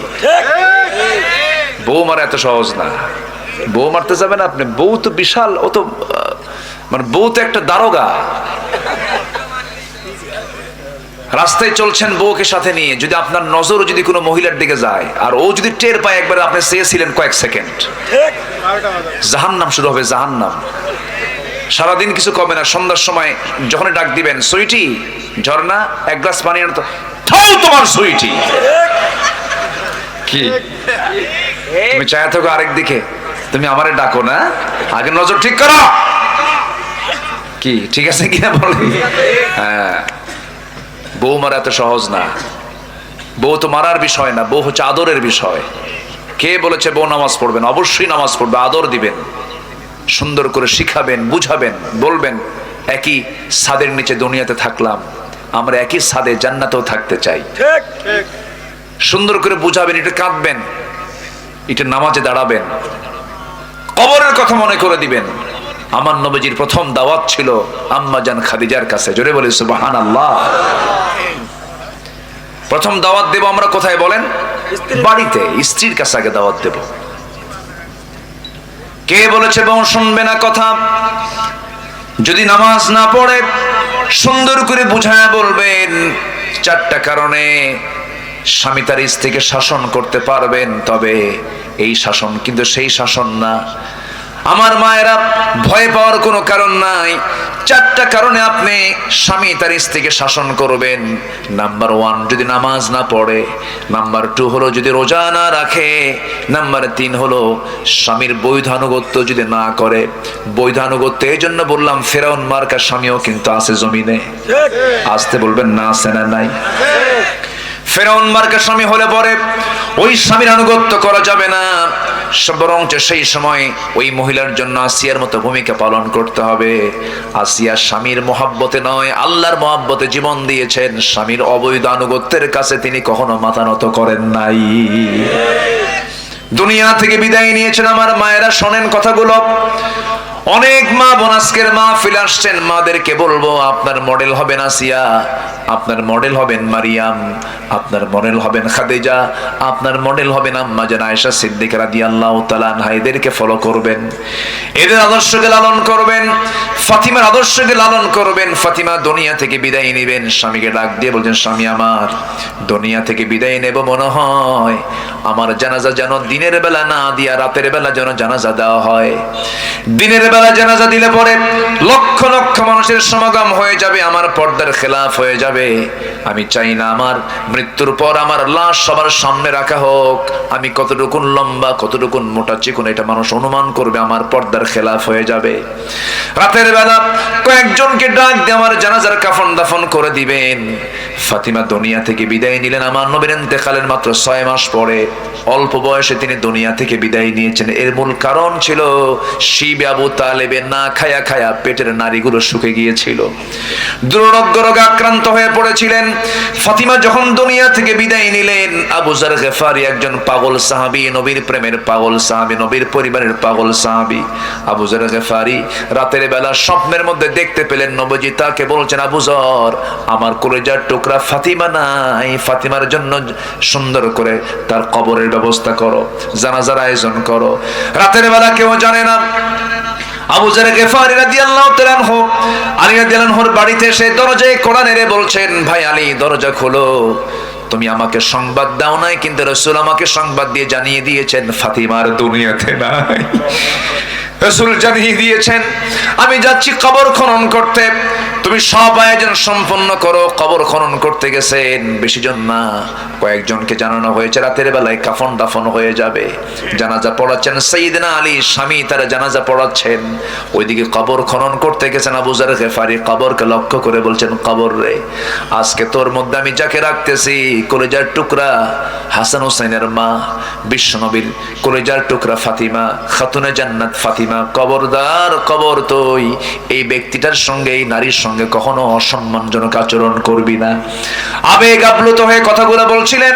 সিরাত গ্রন্থে আসছে এই জাতীয় কথা যখন তিনি বলতেছিলেন, উনি ভাবতেই পারেন না কবর থেকে কোন আওয়াজ আসবে। এই কথা বলে তিনি কাঁদতে কাঁদতে তিনি কবর থেকে উঠতেছেন, ভিতর থেকে একটা আওয়াজ আসলো, আবু যার রে, তুমি এতক্ষণ ধরে যে সমস্ত কথাগুলো বললে এই সমস্ত কথাগুলো কবরে চলবে না, এখানে লাগবে হচ্ছে আমল। কি লাগবে বলেন? আমল লাগবে। আমল যদি ভালো হয়, আমল যদি ভালো হয়, আমল যদি নেক হয়, কোনো সমস্যা নাই, কবর সে শান্তির জান্নাতের ফ্লেভার পেয়ে যাবে। আর আমল যদি খারাপ হয়, পৃথিবীর এক প্রান্তের মাটি অপর প্রান্তে চলে যাবে, অপর প্রান্তের মাটি অপর প্রান্তে চলে গিয়ে রক্ত হাড় মাংসগুলোকে সব মাটির সঙ্গে একাকার করে দেওয়া হবে। এই জায়গায় আমল ছাড়া কোনো কিছু চলে না। আল্লাহু আকবার। আবু যার গিফারি ওই যে তিনি ওই কবর থেকে উঠে দাঁড়িয়ে ওই যে সংসারে বিরাগী হয়ে পড়েছিলেন, জীবনের সংসার জীবনে ফিরতে পারেন নাই, তিনি আল্লাহর জিকির করতে করতে দুনিয়া থেকে বিদায় নিয়ে চলে গেছেন। আমার মায়েরা এজন্য সেই ফাতিমার মতো, সেই খাদিজার মতো, সেই আসিয়ার মতো জীবন যাপন আপনাকে শিখতে হবে, করতে হবে। আসিয়া আলাইহিস সালাতু ওয়াস সালাম দুনিয়া থেকে বিদায় নিচ্ছেন, স্বামী এসে বলতেছে, আসিয়া শুনলাম তুমি নাকি কালেমা পড়েছো। তিনি বলেন, কালেমা আপনি শুনবেন কেন? আপনি দেখেন লা ইলাহা ইল্লাল্লাহ। সঙ্গে সঙ্গে আসিয়ার উপরে বিশাল বড় পরীক্ষার পাথর জমা হয়ে গেল। বলতেছে, আসিয়া তুমি কি জানো এই রাষ্ট্রের রাষ্ট্রপতি আমি, তুমি আমার বিরুদ্ধে ভেটো দেওয়া মানে তোমার জীবনকে শেষ করে দেওয়া। আসিয়া বলছেন, স্বামী আপনি আমার, কিন্তু আমার রব সবার উপরে, আমার রবকে খুশি করতে গিয়া দুনিয়ার সব ছাড়বো, কিন্তু আমার রবকে ছাড়বো না, কারণ ওয়াদা করেছি কার সাথে? আল্লাহ পাক বলছেন, আল্লাযীনা ইউফুনা বিআহদিল্লাহ, যারা আল্লাহর সঙ্গে যারা ওয়াদা পূর্ণ করবে তারা হচ্ছে উলুল আলবাব, তারা হচ্ছে বিবেকবান। জোরে বলি আল্লাহু আকবার। সাইয়্যিদানা আসিয়া আলাইহিস সালাতু ওয়াস সালাম, সাইয়্যিদাতুনা আসিয়া আলাইহিস সালাতু ওয়াস সালাম তিনি কি করলেন? স্বামীকে ডাক দিয়ে বলছেন, স্বামী আমার, দুনিয়া থেকে বিদায় নেব, কিন্তু বাতিলদের সঙ্গে আমি আপোষ করব না। শেষ পর্যন্ত জল্লাদ তার সামনে রেডি হয়ে গেছে। জল্লাদ হাতের মধ্যে জল্লাদ কি বলে করাত নিয়ে দাঁড়ায় গেছে। শেষবারের মতো ফেরাউন বলছে, এই যে করাত দিয়ে তোমাকে 2 টুকরা করা হবে, তুমি কি বলবে বলো? আসিয়া বলছেন, আমার স্বামী আপনি আমাকে মৃত্যুর হুমকি দেখাচ্ছেন, আর আল্লাহ তাআলা আমাকে 8টা জান্নাতের দরজা দেখায় দিতেছে। জোরে বলি সুবহানাল্লাহ। সঙ্গে সঙ্গে কি করা হলো? করাত দিয়ে জল্লাদকে সামনে বসায় দেওয়া হলো। এবার করাতটার কপালে ঠেকিয়ে দেওয়া হলো। আসিয়া আলাইহিস সালাতু ওয়াস সালাম কোনো কিছু কি পরোয়া করলেন না, কারণ কার সঙ্গে ওয়াদা করেছেন? কার সঙ্গে ওয়াদা হয়ে গেছে? সঙ্গে সঙ্গে তিনি বলছেন, ও আল্লাহ, মৃত্যুর দুয়ারে আমি দাঁড়িয়েছি আল্লাহ, আমার মৃত্যু হয়ে যাবে মনে হয়। সেই সময় তিনি একটা হৃদয় উজাড় করানোর দোয়া করেছিলেন। সেই দোয়াটা আল্লাহ রাব্বুল আলামিন খুব সুন্দর করে কবুল করে, তিনি হচ্ছেন তাওরাত কিতাবের অনুসারী। তার নবী ছিলেন মূসা আলাইহিস সালাতু ওয়াস সালাম, অথচ সে আসিয়ার দোয়াটা আল্লাহ রাব্বুল আলামিন চয়েস করে শ্রেষ্ঠ কিতাব কোরআনে কারীমের মধ্যে সূরা তাহরিমে কোট করে দিয়েছেন। জোরে বলি সুবহানাল্লাহ। তিনি সেই সময় দোয়া করেছিলেন, মৃত্যুর পূর্বে আবেগ জড়িত কণ্ঠে, আবেগ মাখা কণ্ঠে তিনি একটা দোয়া করেছেন। সেই দোয়াটা হলো, রব্বি বিনিলি ইনদাকা বাইতান ফিল জান্নাতি ওয়া নাজ্জিনি মিন ফিরআউনা ওয়া আমালিহি। আল্লাহ, তুমি আমার জন্য বানায় দিবা বুয়তুন, অনেক ঘর, বাইতুন এক ঘর, তুমি আমাকে একটা ঘর শুধু বানায় দিবা, জান্নাতে বেশি ঘর চাই না। সে একটা ঘর অবশ্যই হচ্ছে ইনদাকা, তোমার কাছে, অর্থাৎ তোমার ঘরের দেওয়ালের সাথেই সেই ঘরটা তুমি আল্লাহ আমারে বানায়া দিবা। তাহলে বলেন, তাদের ওয়াদা কি তারা ভঙ্গ করেছেন নাকি? আর আমরা সামান্য এক প্যাকেট বিড়ির প্যাকেট পেলে পরে আমাদের ঈমান বেঁচে খাই, ঠিক কি না? অথচ জান্নাত তিনি পাওয়ার জন্য দুনিয়াকে তিনি তুচ্ছ করে, স্বামীকে মাইনাস করে, সংসার জীবনকে মাইনাস করে তিনি আল্লাহর সান্নিধ্যে চলে গেলেন, বাতিল শক্তির কাছে মাথা নত করলেন না। এটাই হচ্ছে আল্লাহর সঙ্গে ওয়াদা পূর্ণ করা। নাম্বার 2 হলো সাধারণ যে অঙ্গীকারগুলো আছে, সে অঙ্গীকার যারা নষ্ট করবে তারা আল্লাহর বিবেকহীন বান্দা হয়ে যাবে। বিবেকবান বান্দা কখনো ওয়াদা ভঙ্গ করতে পারে না। আমার ভাইয়েরা, আল্লাহ রাব্বুল আলামিন সুন্দর করে বলছেন, আল্লাযীনা ইউফুনা বিআহদিল্লাহি ওয়া লা ইয়ানকুদুনাল মিসাক। নাম্বার 3 হলো, ওয়াল্লাযীনা ইয়াসিলুনা মা আমারাল্লাহু বিহি আইয়ুসালা ওয়া ইয়াখশাউনা রাব্বাহুম ওয়া ইয়াখাফুনা সুআল হিসাব। নাম্বার 3 হলো, যারা আল্লাহর সঙ্গে সম্পর্ক যারা বজায় রাখে, আল্লাহর সঙ্গে সম্পর্ক কন্টিনিউ করার জন্য কয় ওয়াক্ত নামাজ বলেন? আসতে বলুন না, কয় ওয়াক্ত নামাজ? খাবার খেতে হয় আমাদের দেশে কয় বেলা? খাবার না খেলে শরীর সুস্থ না অসুস্থ হয়? অসুস্থ হয়ে যায়। পানি পরিমিত না পান করলে কিডনি ভয় পেয়ে যায়। পরিমিত 3 থেকে 4 লিটার পানি পান না করলে যেমন কিডনি ক্ষতিগ্রস্ত হয়ে যায়, তেমন ঈমান নষ্ট হয়ে যায় কয় ওয়াক্ত নামাজ না পড়লে পরে? বলেন 5 ওয়াক্ত। আসেন দোয়া করে দিই। হ্যাঁ, এই যে 2-1 করে উঠতেছে, বুঝলাম না কিছু। বসেন না, একটু বসেন। জি, বয়স হয়ে গেছে তো কিছু বলতে পারছি না। আর একটু সময়, আর একটু আমাকে একটু সময় দেন। আপনি শুধু একা শুনছেন না তো, এই আলোচনাগুলো এই যে ক্যামেরা রেকর্ড হচ্ছে, ইউটিউব গুলো যাবে, আগামীকালকে কোটি কোটি মানুষ এই আলোচনাগুলো দেখবে। তো আপনি যদি চলে যান, আমি তো আলোচনা আগ্রহ হারায় ফেলবো, তাহলে এই মাহরুম হয়ে যাবে সবাই। যদি আপনি শুনছেন হাজার হাজার, আর এই আলোচনা চলে যাবে কোটি কোটি মানুষের কাছে, বলি আলহামদুলিল্লাহ। তাহলে এখানে আপনার উপস্থিত থাকার দরকার আছে না নাই? আচ্ছা, একটু বসেন। তো আল্লাহর সঙ্গে সম্পর্ক বজায় রাখার জন্য কন্টিনিউ কয় ওয়াক্ত নামাজ বলেন তো? বলেন কয় ওয়াক্ত নামাজ? 5 ওয়াক্ত নামাজ। নামাজ তো পড়বই আমরা। নাম্বার 4 হলো, আল্লাহকে ভয় করব। বলেন, বেহায়ের মতো কাঁদতে হবে, আল্লাহর কাছে বেহায়ের মতো চাইতে হবে। একবার চাইবেন আর চাবেন না, না। দুনিয়ার মানুষের কাছে আপনি বারবার চাবেন, মানুষ আপনাকে বেহায়া বলবে, শরমহীন বলবে, শরম নাই, লজ্জা নাই। কিন্তু আমার আল্লাহ বলেন, বান্দারে আমার কাছে যত বেশি চাস, আমি আল্লাহ তত বেশি খুশি হয়ে যাই। আমার কাছে চারে, উদউনি আস্তাজিব লাকুম, আমাকে ডাকো, আমি তোমার ডাকে সাড়া দেব। আমি তোমার ডাকে অবশ্যই সাড়া দেব। কেন সাড়া দেব না? অবশ্যই তোমার ডাকে আমি সাড়া দেব। বান্দা, তুই আমার দিকে 1 হাত আগাবি, আমি তোর দিকে 10 হাত আগাবো। তুই আমার দিকে হেঁটে হেঁটে আসবি রে বান্দা, আমি তোর দিকে দৌড়া দৌড়া যাব। আল্লাহ আমাকে দারুণ ভালোবাসেন। আমার ভাইয়েরা, প্রত্যেক রাতে আকাশে, এই দুনিয়ার আকাশে প্রত্যেক রাতে আল্লাহ রাব্বুল আলামিন চলে আসেন, শেষ রাতের দিকে আসেন। এবং শেষ রাতে শয়তানও কম না, প্রত্যেক বান্দার শিওরে বসে। শিওরে বসে শয়তান করে কি? 3টা গিট মেরে দেয়। 3টা গিট মেরে দিয়ে সে চুপ মেরে থাকে। 3টা গিট মেরে দেয়। রাসূল বলেন, সেই 3টা গিট যদি তোমরা ছুটাতে চাও, তোমরা 3টা আমল করো, শয়তানের 3 গিট ছুটে যাবে। নাম্বার 1 হলো, প্রথম গিট যদি ছুটাতে চাও, ওই সময় শয়তান 3টা গিট মেরে আবার ওয়াজ করে, আলাইকা লাইলুন তাবিল, আলাইকা লাইলুন তাবিল, তোমার তোমার জন্য রাতটা বড় লম্বা, তোমার জন্য রাতটা বড় লম্বা, ঘুমাও ঘুমাও। ওই সময় যদি বান্দা সেই শয়তানের ওয়াজটাকে যদি গ্রহণ না করে, যদি ঘুম থেকে যদি তার পিঠটাকে সরায় নিয়ে যদি বসে পড়ে, ঘুম থেকে উঠে যে বসে পড়লো, শয়তানের একটা গিট ছুটে গেল।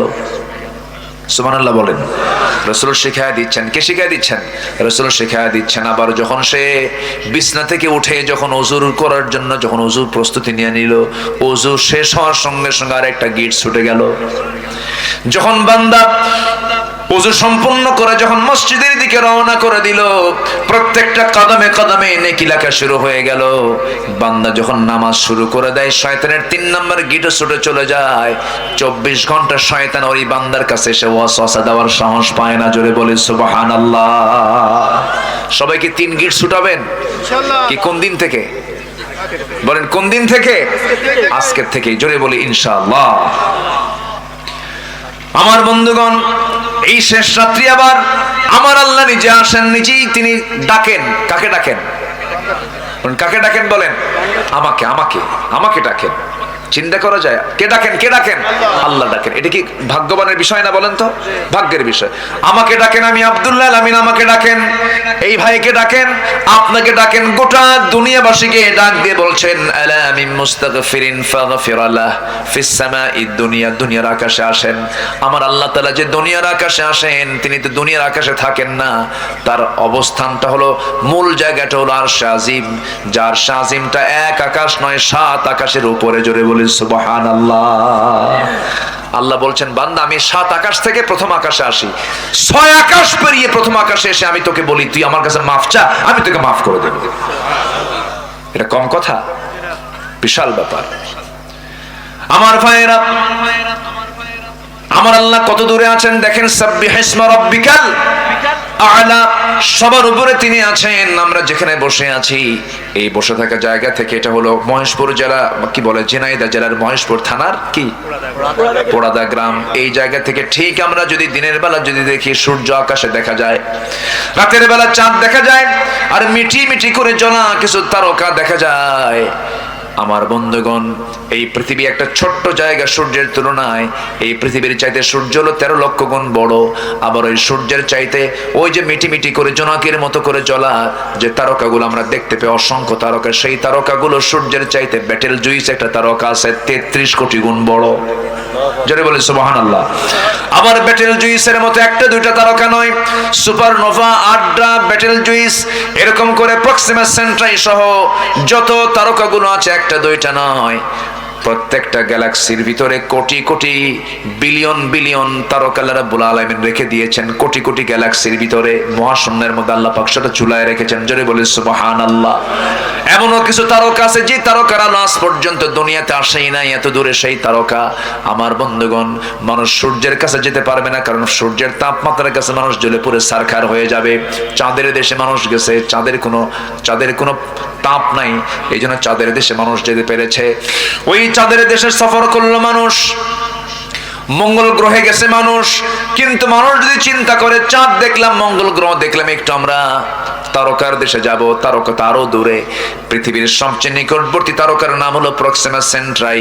প্রক্সিমা সেন্ট্রাই যদি কেউ যেতে চায়, দুনিয়ার কোনো যানবাহনে চড়ে যেতে পারবে না, তবে চেষ্টা করলে করতে পারে নভোযান দিয়া। পৃথিবীর সবচেয়ে লেটেস্ট নভোযান হলো অ্যাপোলো 11, যার ঘন্টার গতি হলো 39,000 কিলোমিটার। 39,000 কিলোমিটার মানুষ বানাইছে এই সমস্ত নভোযানগুলো। ওই নভোযানে যদি চড়ে যদি রওনা দিয়ে দেয়, ওই প্রক্সিমা সেন্ট্রাই নামক পৃথিবীর সবচেয়ে নিকটবর্তী তারকার দেশে তারা যেতে সময় লাগবে ঘন্টা 39,000 কিলোমিটার বেগে। সময় লেগে যাবে 1,15,000 বছর মাত্র। যাবেন কারা কারা? হাত তোলেন।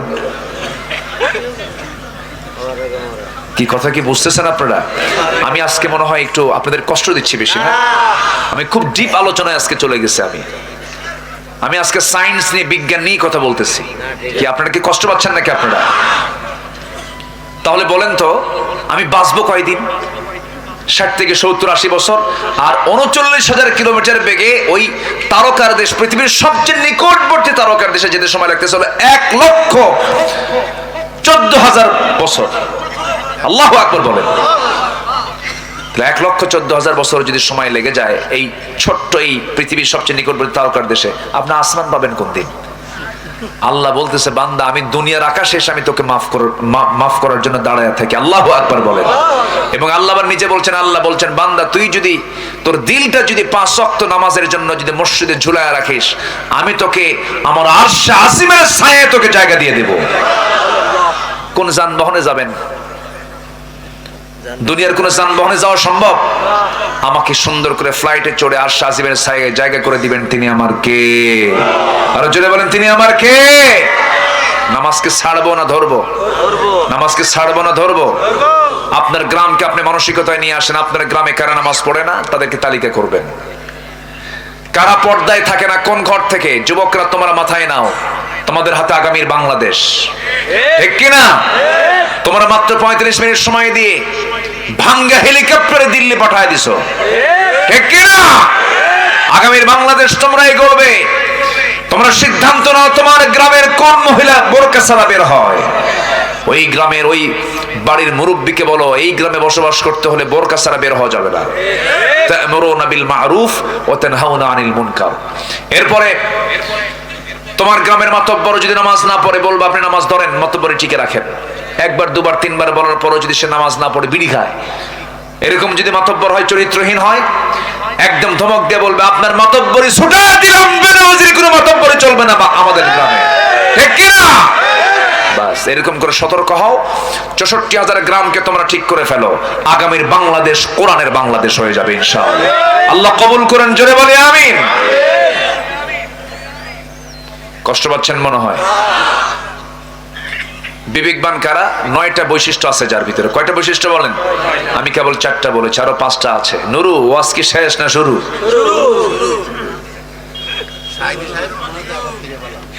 জি বলি আলহামদুলিল্লাহ, জোরে বলি আলহামদুলিল্লাহ। আমার ভাইরা, আল্লাহ রাব্বুল আলামিন এবার বলছেন والذين يصلون ما أمر الله به أن يوصل ويخشون ربهم ويخافون سوء الحساب। জোরে বলুন আল্লাহু আকবার। নাম্বার 4 হলো আল্লাহকে ভয় করবে যারা। নাম্বার 5 হলো বিচার দিবসকে ভয় করবে যারা। নাম্বার 6 হলো সন্তুষ্ট চিত্তে সবর করবে যারা আল্লাহর প্রতি। ধৈর্য আগে না নামাজ আগে? বলেন বলেন বলেন। ধৈর্য আগে। দেখবেন কিছু কিছু অধৈর্যশীল নামাজি আছে, ইমাম সাহেব নামাজ একটু লম্বা করলে পরে পিছন থেকে গলা খেকু মারে। আছে না নাই? আছে। লোকমা দেয়, হুজুর আমার ব্যবসা আছে, আমার কি কাজ নাই, তাড়াতাড়ি শেষ করেন। এরকম হওয়া যাবে না। যার মসজিদে ঢুকলে পরে অস্থির চিত্ত তার কাজ করে কেমন করে মসজিদ থেকে তাড়াতাড়ি বের হব, এটা ইমানদারের বৈশিষ্ট্য নয়। ইমানদার যখন পৃথিবীর সব কাজ ছেড়ে যখন মসজিদে ঢুকবে তার কাছে মনে হবে আমার কাছে পৃথিবীর সবচেয়ে আরামের জায়গা, তৃপ্তির জায়গা হলো মসজিদ। মসজিদ সবচেয়ে প্রিয় জায়গা আমরা বানাবো। জোরে বলি ইনশাআল্লাহ, আরো জোরে বলি ইনশাআল্লাহ। দুঃখে বুকটা ফেটে যায়, অধিকাংশ মসজিদগুলো আজকে পাকা হলেও কিন্তু ইমানগুলো মহা কাঁচা। ফজরের সময় মুসল্লি খুঁজে পাওয়া যায় না।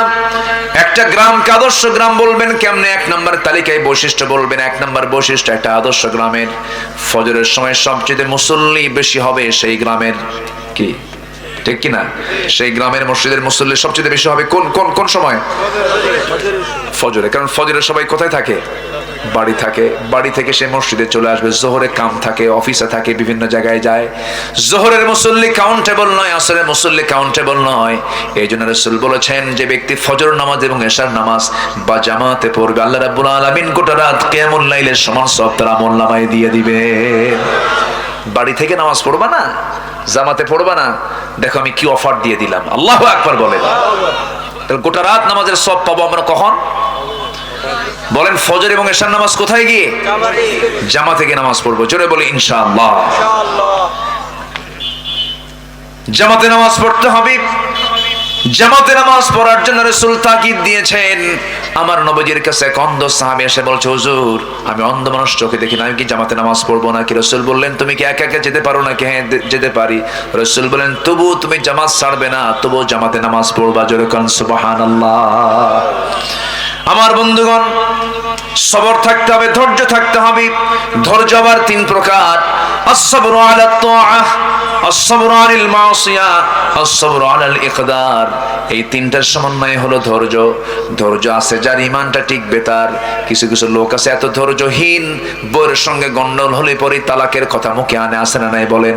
কিছু হইলেই তালাক, কিছু হইলেই তালাক। সেদিন এক মহিলা আমারে ফোন দিয়ে বলে, হুজুর আমার স্বামী তো সকাল সন্ধ্যা তালাক দেয়, আমি কি আসি না নাই?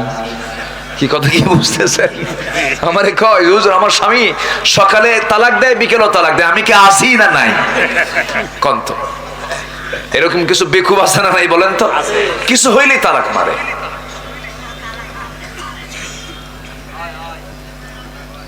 অসংখ্য পরিবার আছে আমার দেশে, স্বামী স্ত্রীর পরিচয় দিয়ে তারা সংসার চালাচ্ছে, কিন্তু নিয়মিত তাদের জেনা হচ্ছে, কারণ বহু আগেই তালাক হয়ে গেছে। আছে না? আসতে বলবেন না, আছে না নাই? এটা কি ধৈর্য না অধৈর্য বলেন? অধৈর্য। অধৈর্য থাকবে যার, তার মধ্যে ইমান টিকবে না, ইমান টলমল হবে, ইমানটা হেরে যাবে, ভেঙে যাবে। এই জন্য ধৈর্যের পরিচয় আমরা দেব। ইমানদার হবে ধৈর্যের পিরামিড। ইমানদার কি হবে? ধৈর্যের পিরামিড হবে। ইমানদারের কথা হবে ধৈর্যশীলের কথা। ইমানদারের চলাফেরা হবে, ইমানদারের সমস্ত কিছু হবে সম্পূর্ণ ব্যতিক্রম। ইমানদার ব্যক্তি হবে পৃথিবীর মধ্যে সবচেয়ে শ্রেষ্ঠ ভালো বান্দা। তাদের আচরণ হবে শ্রেষ্ঠ, তাদের কথা হবে শ্রেষ্ঠ, তাদের সব হবে ব্যক্তিত্ব সম্পূর্ণ তারা হবে। ব্যক্তিত্বহীন কখনো ইমানদার হতে পারে না, ঠিক কি না আমার ভাইয়েরা? নাম্বার 7 হলো আল্লাহ রাব্বুল আলামিন বলেন, ওয়াল্লাযীনা সাবারু ইবতিগা ওয়াজহি রাব্বিহিম ওয়া আকামুস সালাতা ওয়া আনফাকু মিম্মা রাযাকনাহুম সিররান ওয়া আলানিয়াতান ওয়া ইয়াদরাউনা বিল হাসানাতিস সাইয়্যাতা উলাইকা লাহুম উকবাত দার। জোরে বলুন আল্লাহু আকবার। নাম্বার 7 হলো যারা নামাজ কায়েম করবে। নামাজ কায়েমের সংগ্রাম কিন্তু সহজ কাজ নয়। নামাজ আদায় করা সহজ। আপনাকে আমেরিকার প্রেসিডেন্টও আপনাকে মানা করবে না নামাজ পড়তে। ইংল্যান্ডও আপনাকে নামাজ পড়তে মানা করবে না। নরেন্দ্র মোদী আপনাকে নামাজ পড়তে বাধা দেবে না। কিন্তু আপনি যখন বলবেন এই ভূখণ্ডে আমি নামাজ কায়েম করতে চাই, নামাজ কায়েমের সংগ্রাম করতে চাই, তখন আপনাকে জঙ্গির মামলা দিয়ে আপনাকে জেলখানায় ঢুকাবে, ঠিক কিনা? 16 বছর তারা করেছে এমন কিছু। এই 16 বছর তারা দেশ শাসন করেছে। শাসন না শোষণ? আসতে কবে না, শাসন না শোষণ? শান্তি না জুলুম? শান্তি না জুলুম? জুলুম করেছে, খাইছে বেশি, এত শোষণ করছে মশার মতো। কিছু কিছু মশা আছে দেখবেন বেহুশ হয় খাইতে নিয়ে। মশা আছে না? কিছু মশা আছে না? ওর কি হায়াত কমে না বাড়ে? বলেন বলেন। কমে যায়। যে বেশি খায় তার হায়াত কি কমে যায়। আর কিছু মশা আছে খুব স্ট্যান্ডার্ড, আপনি টের পাওয়ার কোনো কায়দাই নাই, এত সুন্দর করে খায়া চলে যায়, আপনি টেরই পান নাই। আপনি আছে না এরকম? আছে না? আছে। ওর অপারেটিং সিস্টেমটা খুব সুন্দর। মশা আপনার চামড়ায় যখন পড়ে তখন কিন্তু ডাইরেক্ট অ্যাকশনে যায় না। আগে মশাটা পড়ে, পড়ার পর আগে চামড়ার চতুর্পাশে যেখানে হুল ফোটাবে তার চতুর্পাশে অ্যানেস্থেসিয়া করে। অ্যানেস্থেসিয়া হচ্ছে মেডিকেলের ভাষায় হলো অবশ। কি করে? অবশ করে। অ্যানেস্থেসিয়া করে চতুর্দিকে অবশ বানায়। অবশ বানায়, এরপর আস্তে আস্তে করে সে তার হুলটা ফুটায় দেয়, যেন রক্ত শোষণে যেন সলিমুদ্দিন না টের পায়। টের পাইলেই তো থাপ্পুর খাইলে শেষ হয়ে যাবে। কথা বোঝেন নাই? করে কি আস্তে করে হুলটা ফুটায় দেয়। আগে অবশ করে, হুল ফুটায় দিয়ে পরিমিত যদি খায় ভালো। আবার কিছু কিছু মশা আছে স্যাঁচরা, এমন খাওয়া খায় ওর গায়ের ওজনের ডাবল ওজন হয়ে যায়, আর উঠতেই পারে না। মানে ওই যে পাখা যে আছে, পাখার ধারণ ক্ষমতার বাইরে ওজন হয়ে গেছে, তখন আর পারে না, তখন ওখানে শীত হয়ে পড়ে। তো এই যে 16 বছর যারা ছিল, এরা বেশি খাওয়া রক্ত মশার মতো, ঠিক কিনা বলে? খাইছে কম না খাইছে বেশি? বেশি খাইছে, বেশি মরছেও তাড়াতাড়ি। শেষ, একদম শেষ। কম করা করছে ওরা, আকাম কুকাম তো কম করে নাই। আল্লামা সাইদির মতো মানুষকেও তারা ছাড়ে নাই। জেলখানায় ছিলেন, আমরা তাও সান্ত্বনা নিয়েছিলাম যে উনি একদিন বের হবেন, এই বাগানে এসে কথা বলবেন। একটা আশা ছিল, একটা আশার সঞ্চার করেছিলাম আমরা। সব ফিরে আসলো, কিন্তু উনি আর ফিরলেন না। জেলখানা থেকে চিকিৎসার নাম করে একটা নাটক তৈরি করে দিল্লির প্রেসক্রিপশনে হসপিটালে ভর্তি করায়া তাকে পরিকল্পিতভাবে বিষ প্রয়োগ করে তাকে হত্যা করা হয়েছে। এই হত্যার বদলা আমাদের নিতে হবে। সে বদলা হলো এই জমিন আল্লাহর দিন কায়েম করা, ঠিক কি না? তার হাজার বছরের লালিত স্বপ্ন এটাই ছিল, তার সারা জীবনের লালিত স্বপ্ন এটাই ছিল। সম্মানিত ভাইয়েরা, এবং সাথে সাথে এটাও জানিয়ে দিতে চাই, তার হত্যার সঙ্গে যে টিম জড়িত আছে তাদের অবিলম্বে গ্রেফতার করে চূড়ান্ত শাস্তি নিশ্চিত করা হোক। রাজি আছেন কারা কারা? হাত উঁচু করে দেখা।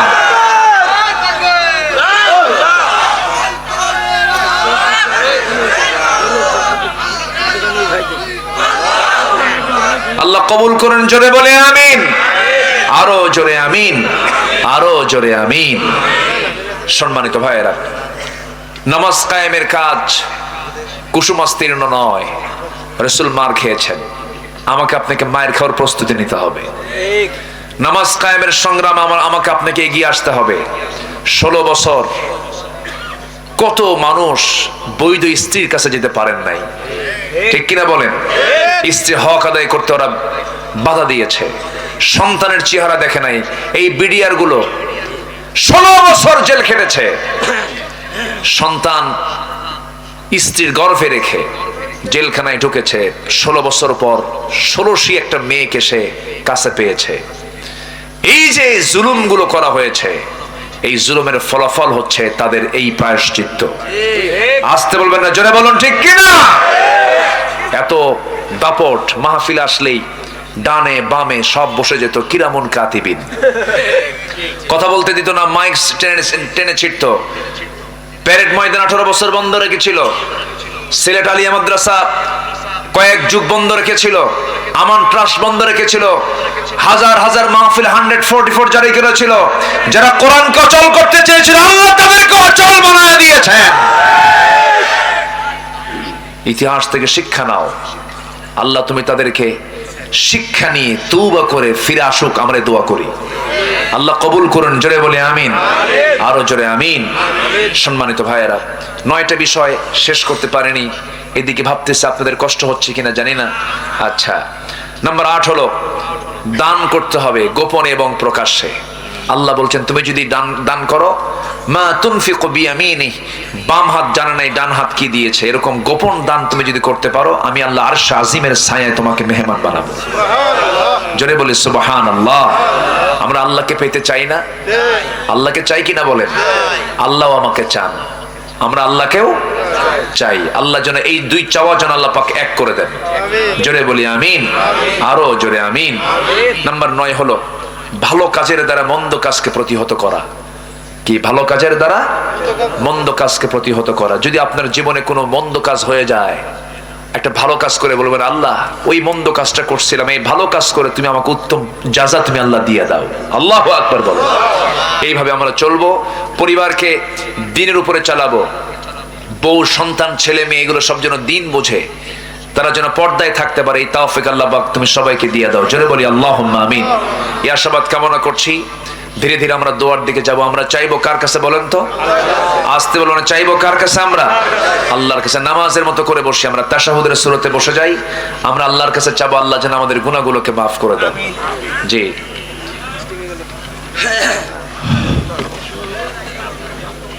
সবাই বলে সুবহানাকা আল্লাহুম্মা ওয়া বিহামদিকা আশহাদু আল্লা ইলাহা ইল্লা আনতা আস্তাগফিরুকা ওয়া আতুবু ইলাইকা।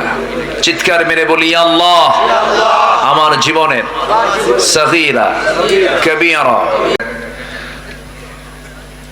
ধৈর্য ধারণ করার শক্তি দাও গো মেহেরবান, আমায় দাও গো মেহেরবান। কি ধৈর্য ধরার দরকার আছে না? একটু বসেন বসেন।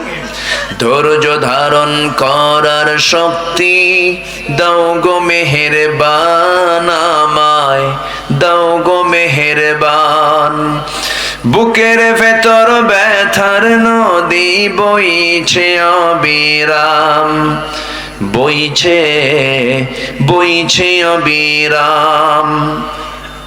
আধার আমার আলো দিয়ে কানাই কানাই দাও ভরিয়ে, আধার আমার আলো দিয়ে কানাই কানাই দাও ভরিয়ে, অন্তর জোড়ে দাও গো প্রভু, অন্তর জোড়ে দাও গো প্রভু।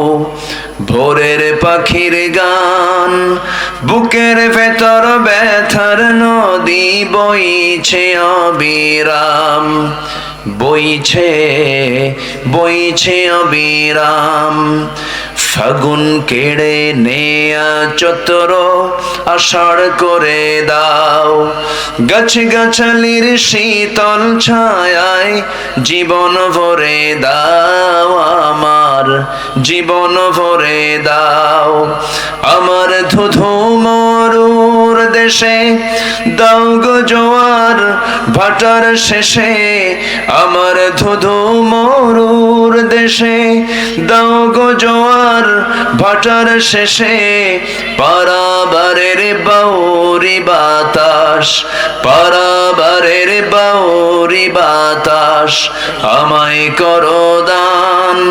বুকের ভেতর ব্যথার নদী বইছে অবিরাম, বইছে বইছে অবিরাম। ধৈর্য ধারণ করার শক্তি দাও গো মেহেরবান আমায়, দাও গো মেহেরবান।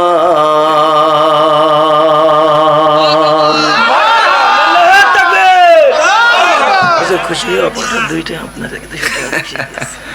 আচ্ছা আসুন আমরা কার কাছে চাবো আমরা বলেন তো? আল্লাহর কাছে আমরা চাবো, আল্লাহ যেন আমাদের গুনাহগুলোকে মাফ করে দেন। আমি দোয়া চাই সবার কাছে, সবাইকে আমার জন্য দোয়া করবেন যে আসুন আমরা আল্লাহর কাছে চাই। জি আল্লাহুম্মা আমিন।